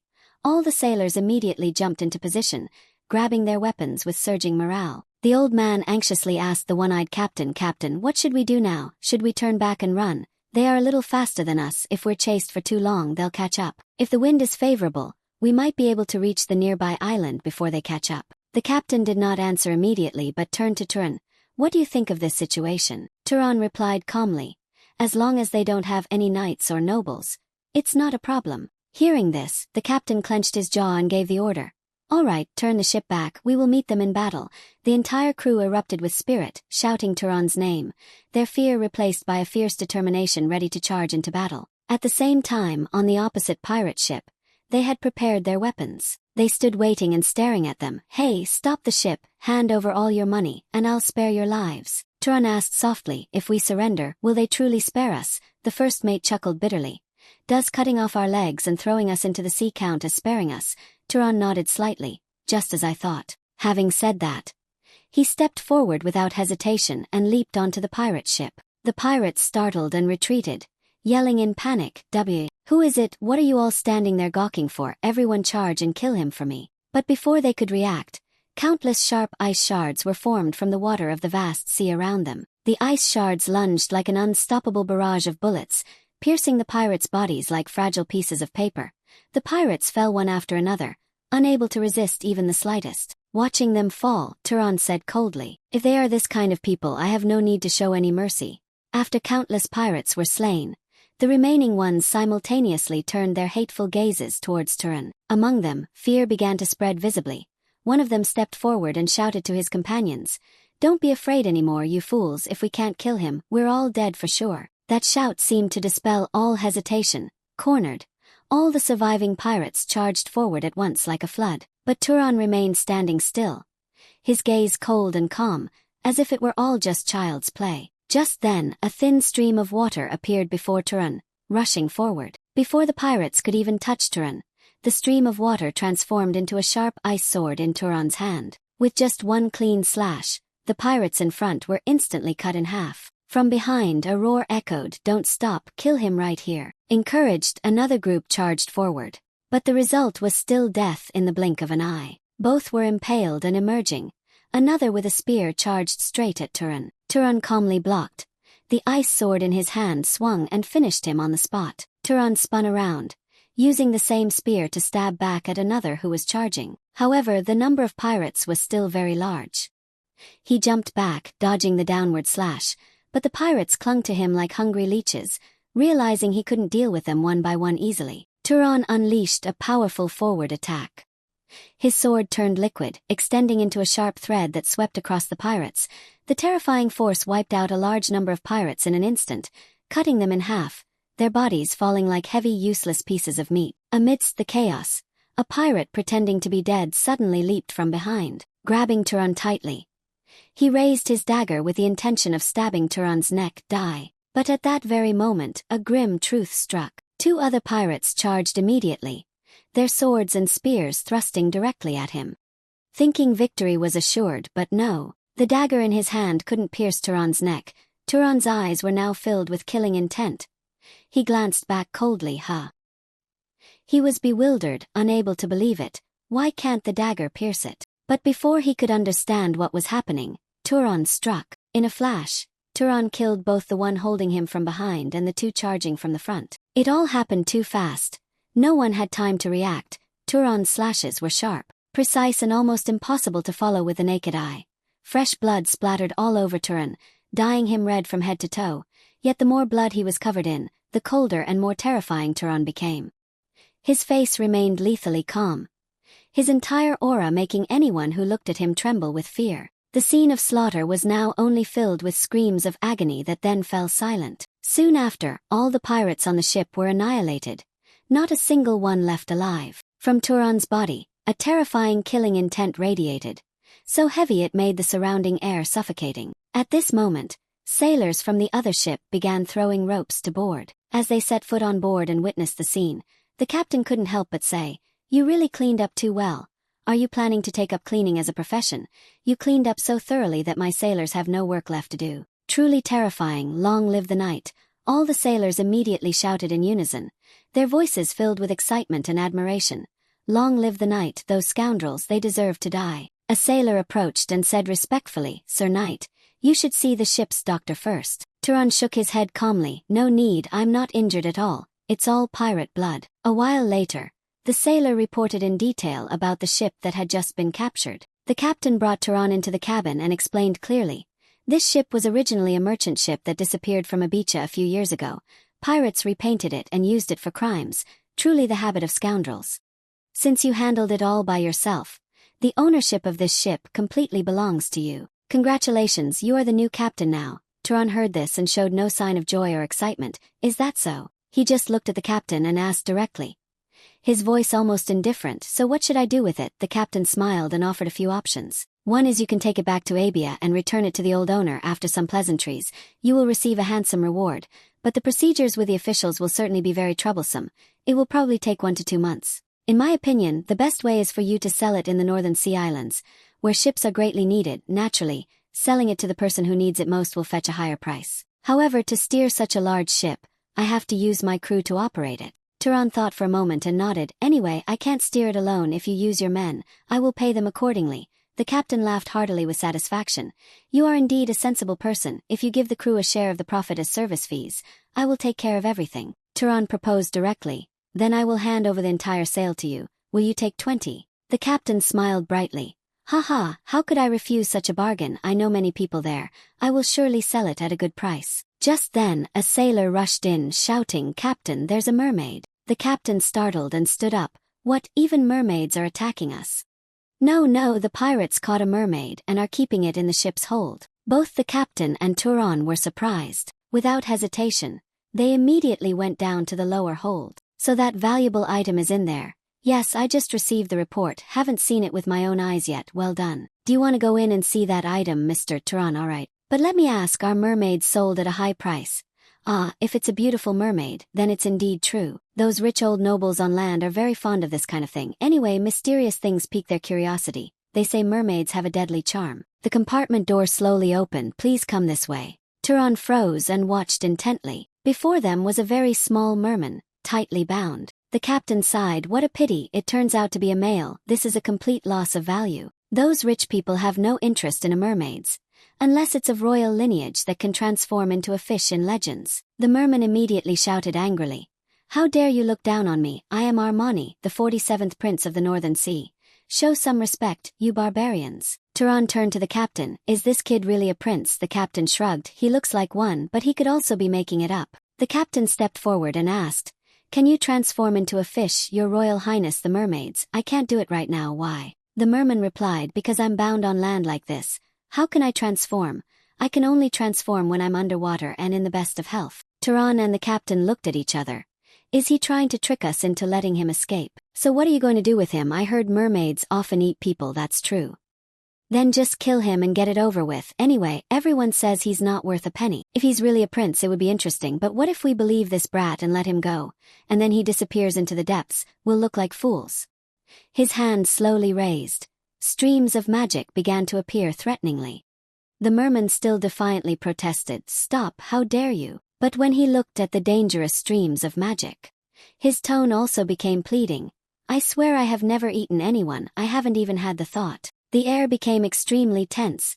2 pairs of eyes stared at each other in the silent room. Armani screamed in panic. If you spare me, I will show you a treasure. Turan paused slightly. A treasure? Yes, a huge treasure. That is the treasure left by the goddess Freyans that you humans worship. Time passed until sunset. The group's ship docked at an island to find a buyer for it. As soon as the sailors set foot on land, they rejoiced. Haha, we've finally reached land. I'm going to have a big drink this time. Turan stood on a high vantage point and observed with the captain. How is it? Have you finished your calculations? He turned and replied, Luckily that place is not too far from here. I'll go on a trip and be back tonight. The scene shifted to late at night. Turan boarded a small boat, taking Armani, who was chained, along. Armani irritably asked, Why are you chaining me like this? I am a prince, I will keep my promise. Armani continued worriedly, If there really is a treasure, will you let me go? Turan replied briefly, Yes. The two slowly set sail on this small boat. If you're disappointed, don't blame me, that's Freyan's treasure. And it's extremely valuable to someone like you, I know, now just lead the way properly. A moment later, Turan slowly opened his eyes and also looked forward. Armani pointed to a small island rising from the sea and said confidently, It's there. Turan nodded slightly. All right. Turan reached his hand into the water. His fingers touched the surface and he activated the magic to search through the water. Turan whispered to activate the probe. The target is mermaids. Immediately, countless underwater creatures appeared clearly before his eyes. Schools of fish swimming with the currents, giant sea creatures gliding through the deep water. After observing for a while, Turan opened his eyes and thought to himself, Luckily he didn't lead me to their lair. Not long after, the two also reached the island. They tied the boat near the shore and stepped onto land, continuing to move deeper inland. Armani went ahead, looking around nervously as he walked, trying to remember the location. He muttered, "It must be around here, if not here I remember very clearly." Suddenly Armani exclaimed, "Found it, look over there." Turan followed his gaze and saw a small lake hidden amidst the island. Turan asked, "It's not too deep, is it?" Armani nodded, "Yeah, only about 300 m." Turan looked at Armani with disbelief, as if to say, "What did he just say?" Just a moment later, Armani was tightly bound with many ropes. He struggled wildly and roared angrily, "What are you doing? Let me go, you're tying me up again. You think I'll run away? If you drown down there, I'll starve to death." Turan paid no attention to the complaints and calmly replied, "Then you should pray that doesn't happen." Turan took off his outer shirt, threw it aside, and prepared to dive in. Before jumping, Turan glanced at Armani one last time. "Wait here." Immediately, Turan disappeared beneath the lake's surface, leaving only shimmering bubbles as he plunged into the water. At the bottom of the deep water, Turan descended into the darkness and whispered to see what was truly hidden below. The water around grew darker and more mysterious. As he dived deeper, Turan saw ancient statues and ruins resembling shattered giant serpents, things that seemed to belong to a long-forgotten ancient ruin. Suddenly, Turan's gaze stopped on something enormous. An ancient stone serpent coiled around a large rock. Turan looked up at the serpent's head and saw what astonished him. A human-shaped statue was standing there. Finally found it. Astonishment made him forget and open his mouth, and air escaped with it. Turan quickly covered his mouth. Then he swam closer to observe more carefully. The statue looked incredibly lifelike. Almost not like a statue but like a real person sealed underwater for countless years. The more Turan looked, the stranger it seemed. Could this really be the body of a living person? The body was intact, not turned into a monster or rotten. Suddenly, Turan spotted something near the statue's waist, something emitting a faint golden light that caught his attention. Something like a mystical compass. That was definitely the treasure Armani had mentioned. A moment later, Turan surfaced and returned to shore, exhausted. Armani saw Turan was safe and exclaimed excitedly, you found it, didn't you?" Turan nodded calmly. That was the case for now. At that very moment, the water around Armani began to gather. Suddenly he stopped, observing intently. The energy currents running within the mermaids' bodies became vividly apparent before Turan's eyes. He looked down at the compass in his hand and thought to himself, "So that's it, I can now sense life and the energy within." Turan quietly used his power to tear apart all the ropes and shackles that bound him. Armani was stunned, looking at Turan in amazement. He said, "I didn't expect you to release me so easily. I thought you would take the treasure and sell me to someone else." Turan replied with a calm expression, "I already promised. I return what I received because you led the way without deceiving me, so I will keep my promise." Armani was overjoyed, his voice trembling. "Thank you, you are a kind demon. If there is a war with humans later, I will tell my father to spare you."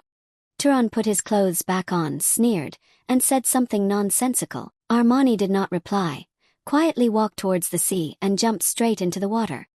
As he touched the water, his body began to transform, revealing his true form as a sea creature. Turan watched the scene and thought to himself, so he wasn't lying about being a prince. The next morning, on the ship anchored near the island, the atmosphere on the ship was far from peaceful. Many sailors were seriously injured, their backs full of whip marks and bleeding wounds.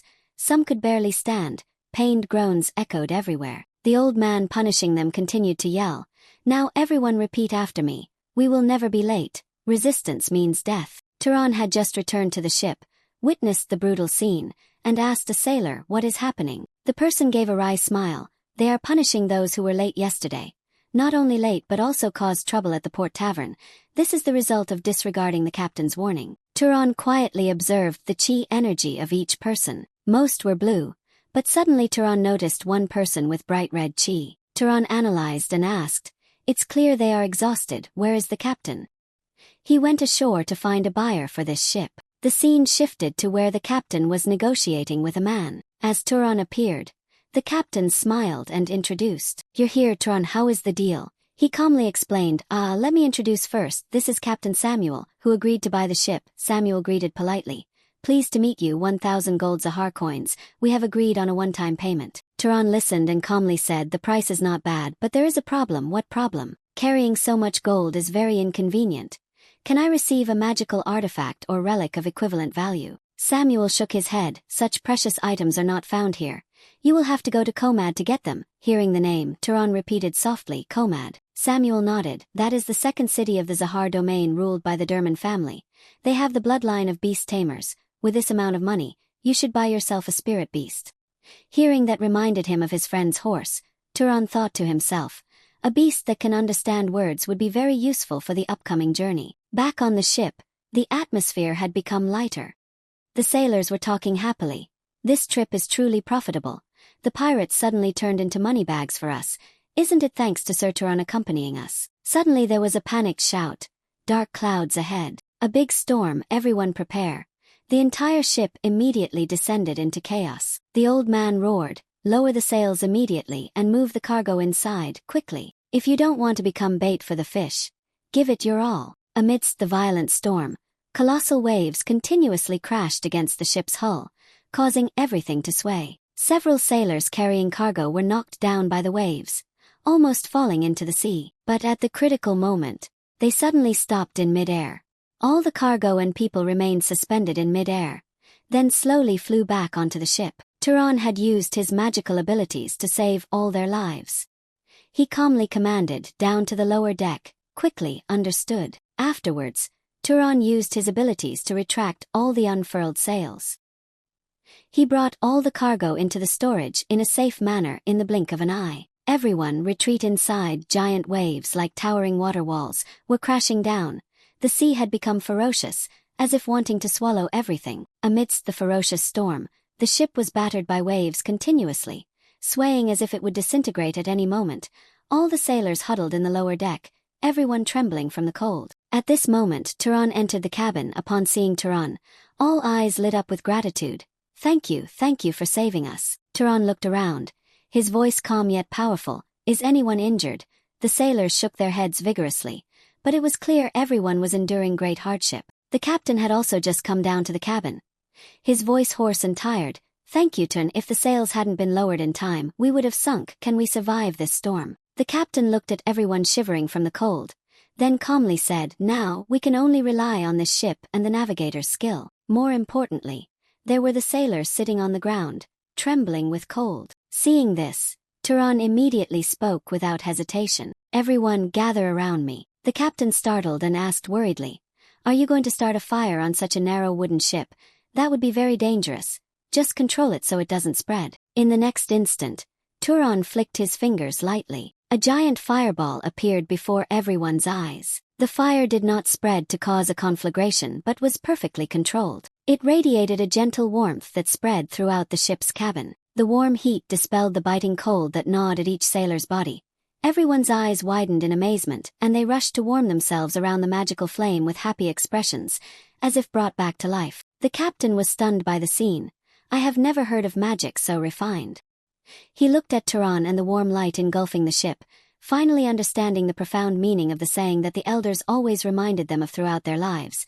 Humans serve mages, and mages will rule humans, but at the same time, they will also protect them. The next scene shifted to Komad, the largest city in the northern desert region, where the ship they were on finally docked. Porters were busy unloading mountains of cargo from the ship, while merchants and travelers thronged the bustling dock. Amidst all the noise and hustle, the captain quickly approached Turan, holding a small bag, and respectfully offered it to him.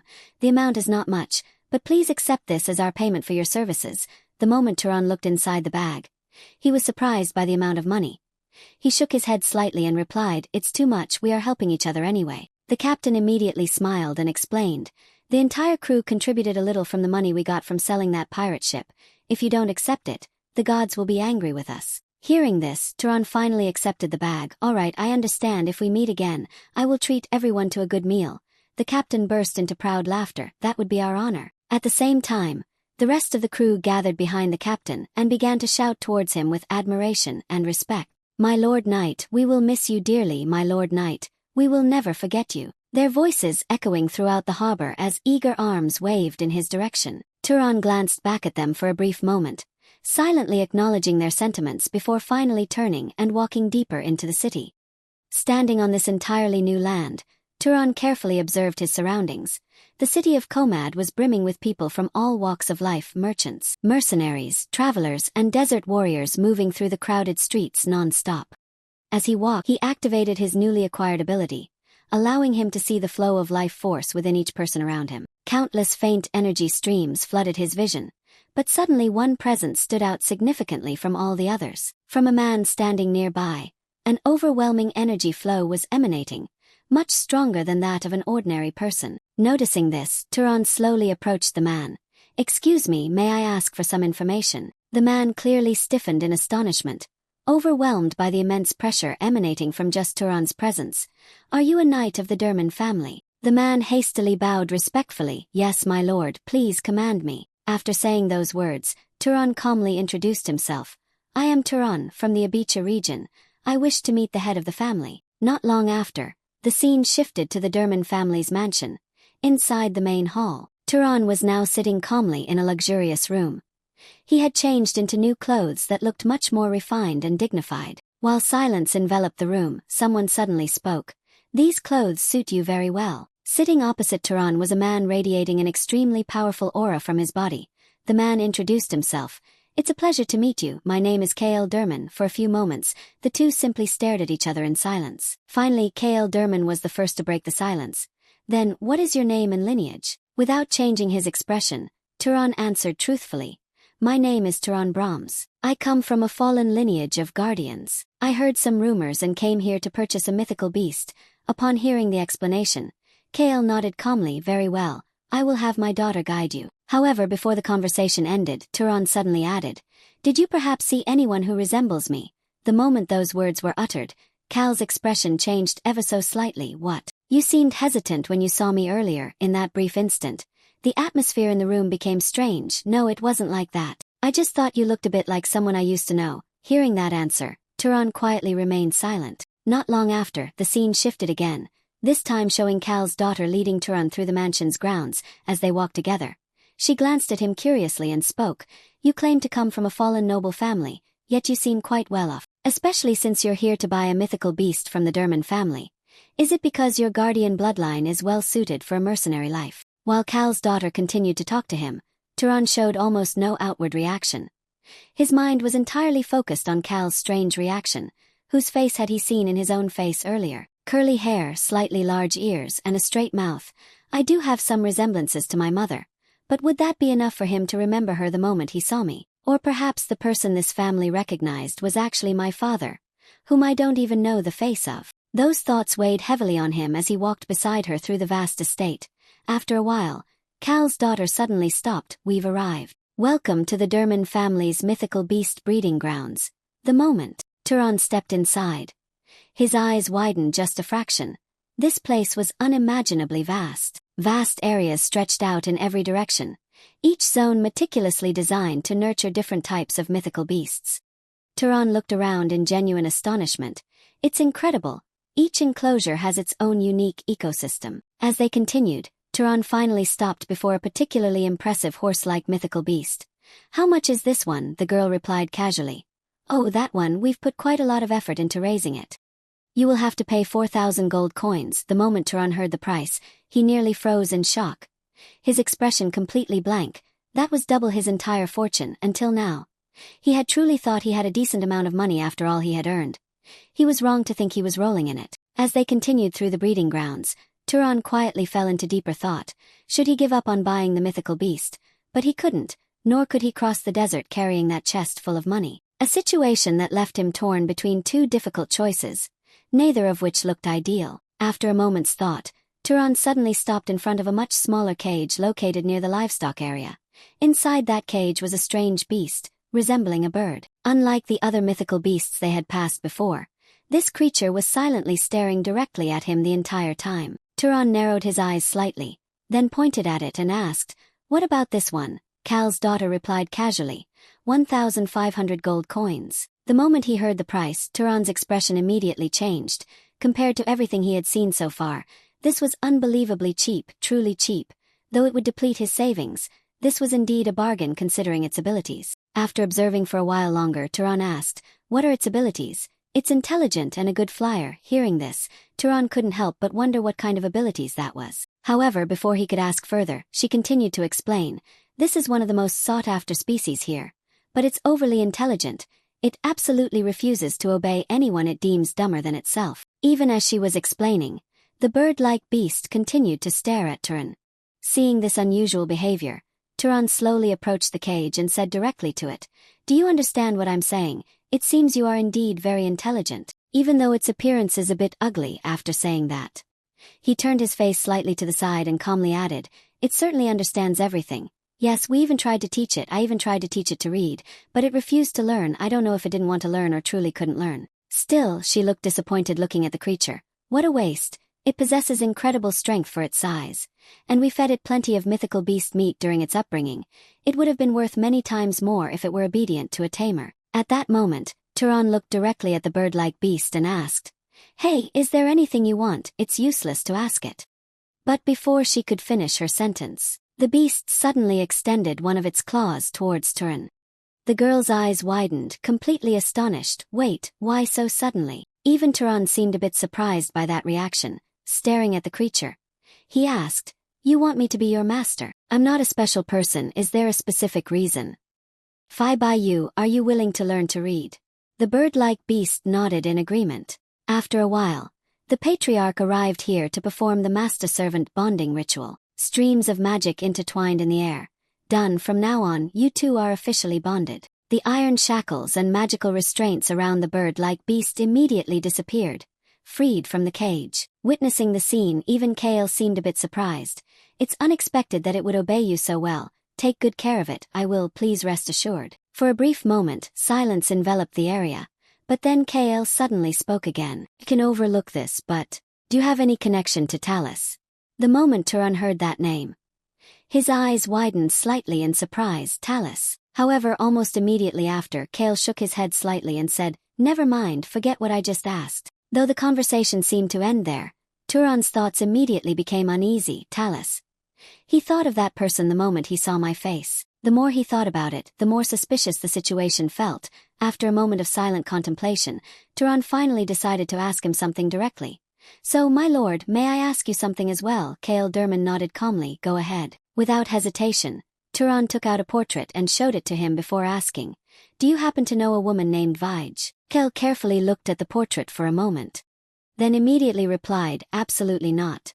If she were such a beauty, there's no way I would forget her."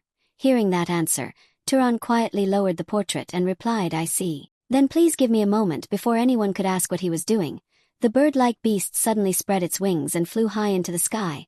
Seeing that unexpected action, Kael immediately wondered, "What are you doing?" Turan replied naturally, "Since I've already paid and the transaction is complete, it's only natural to check if everything is alright."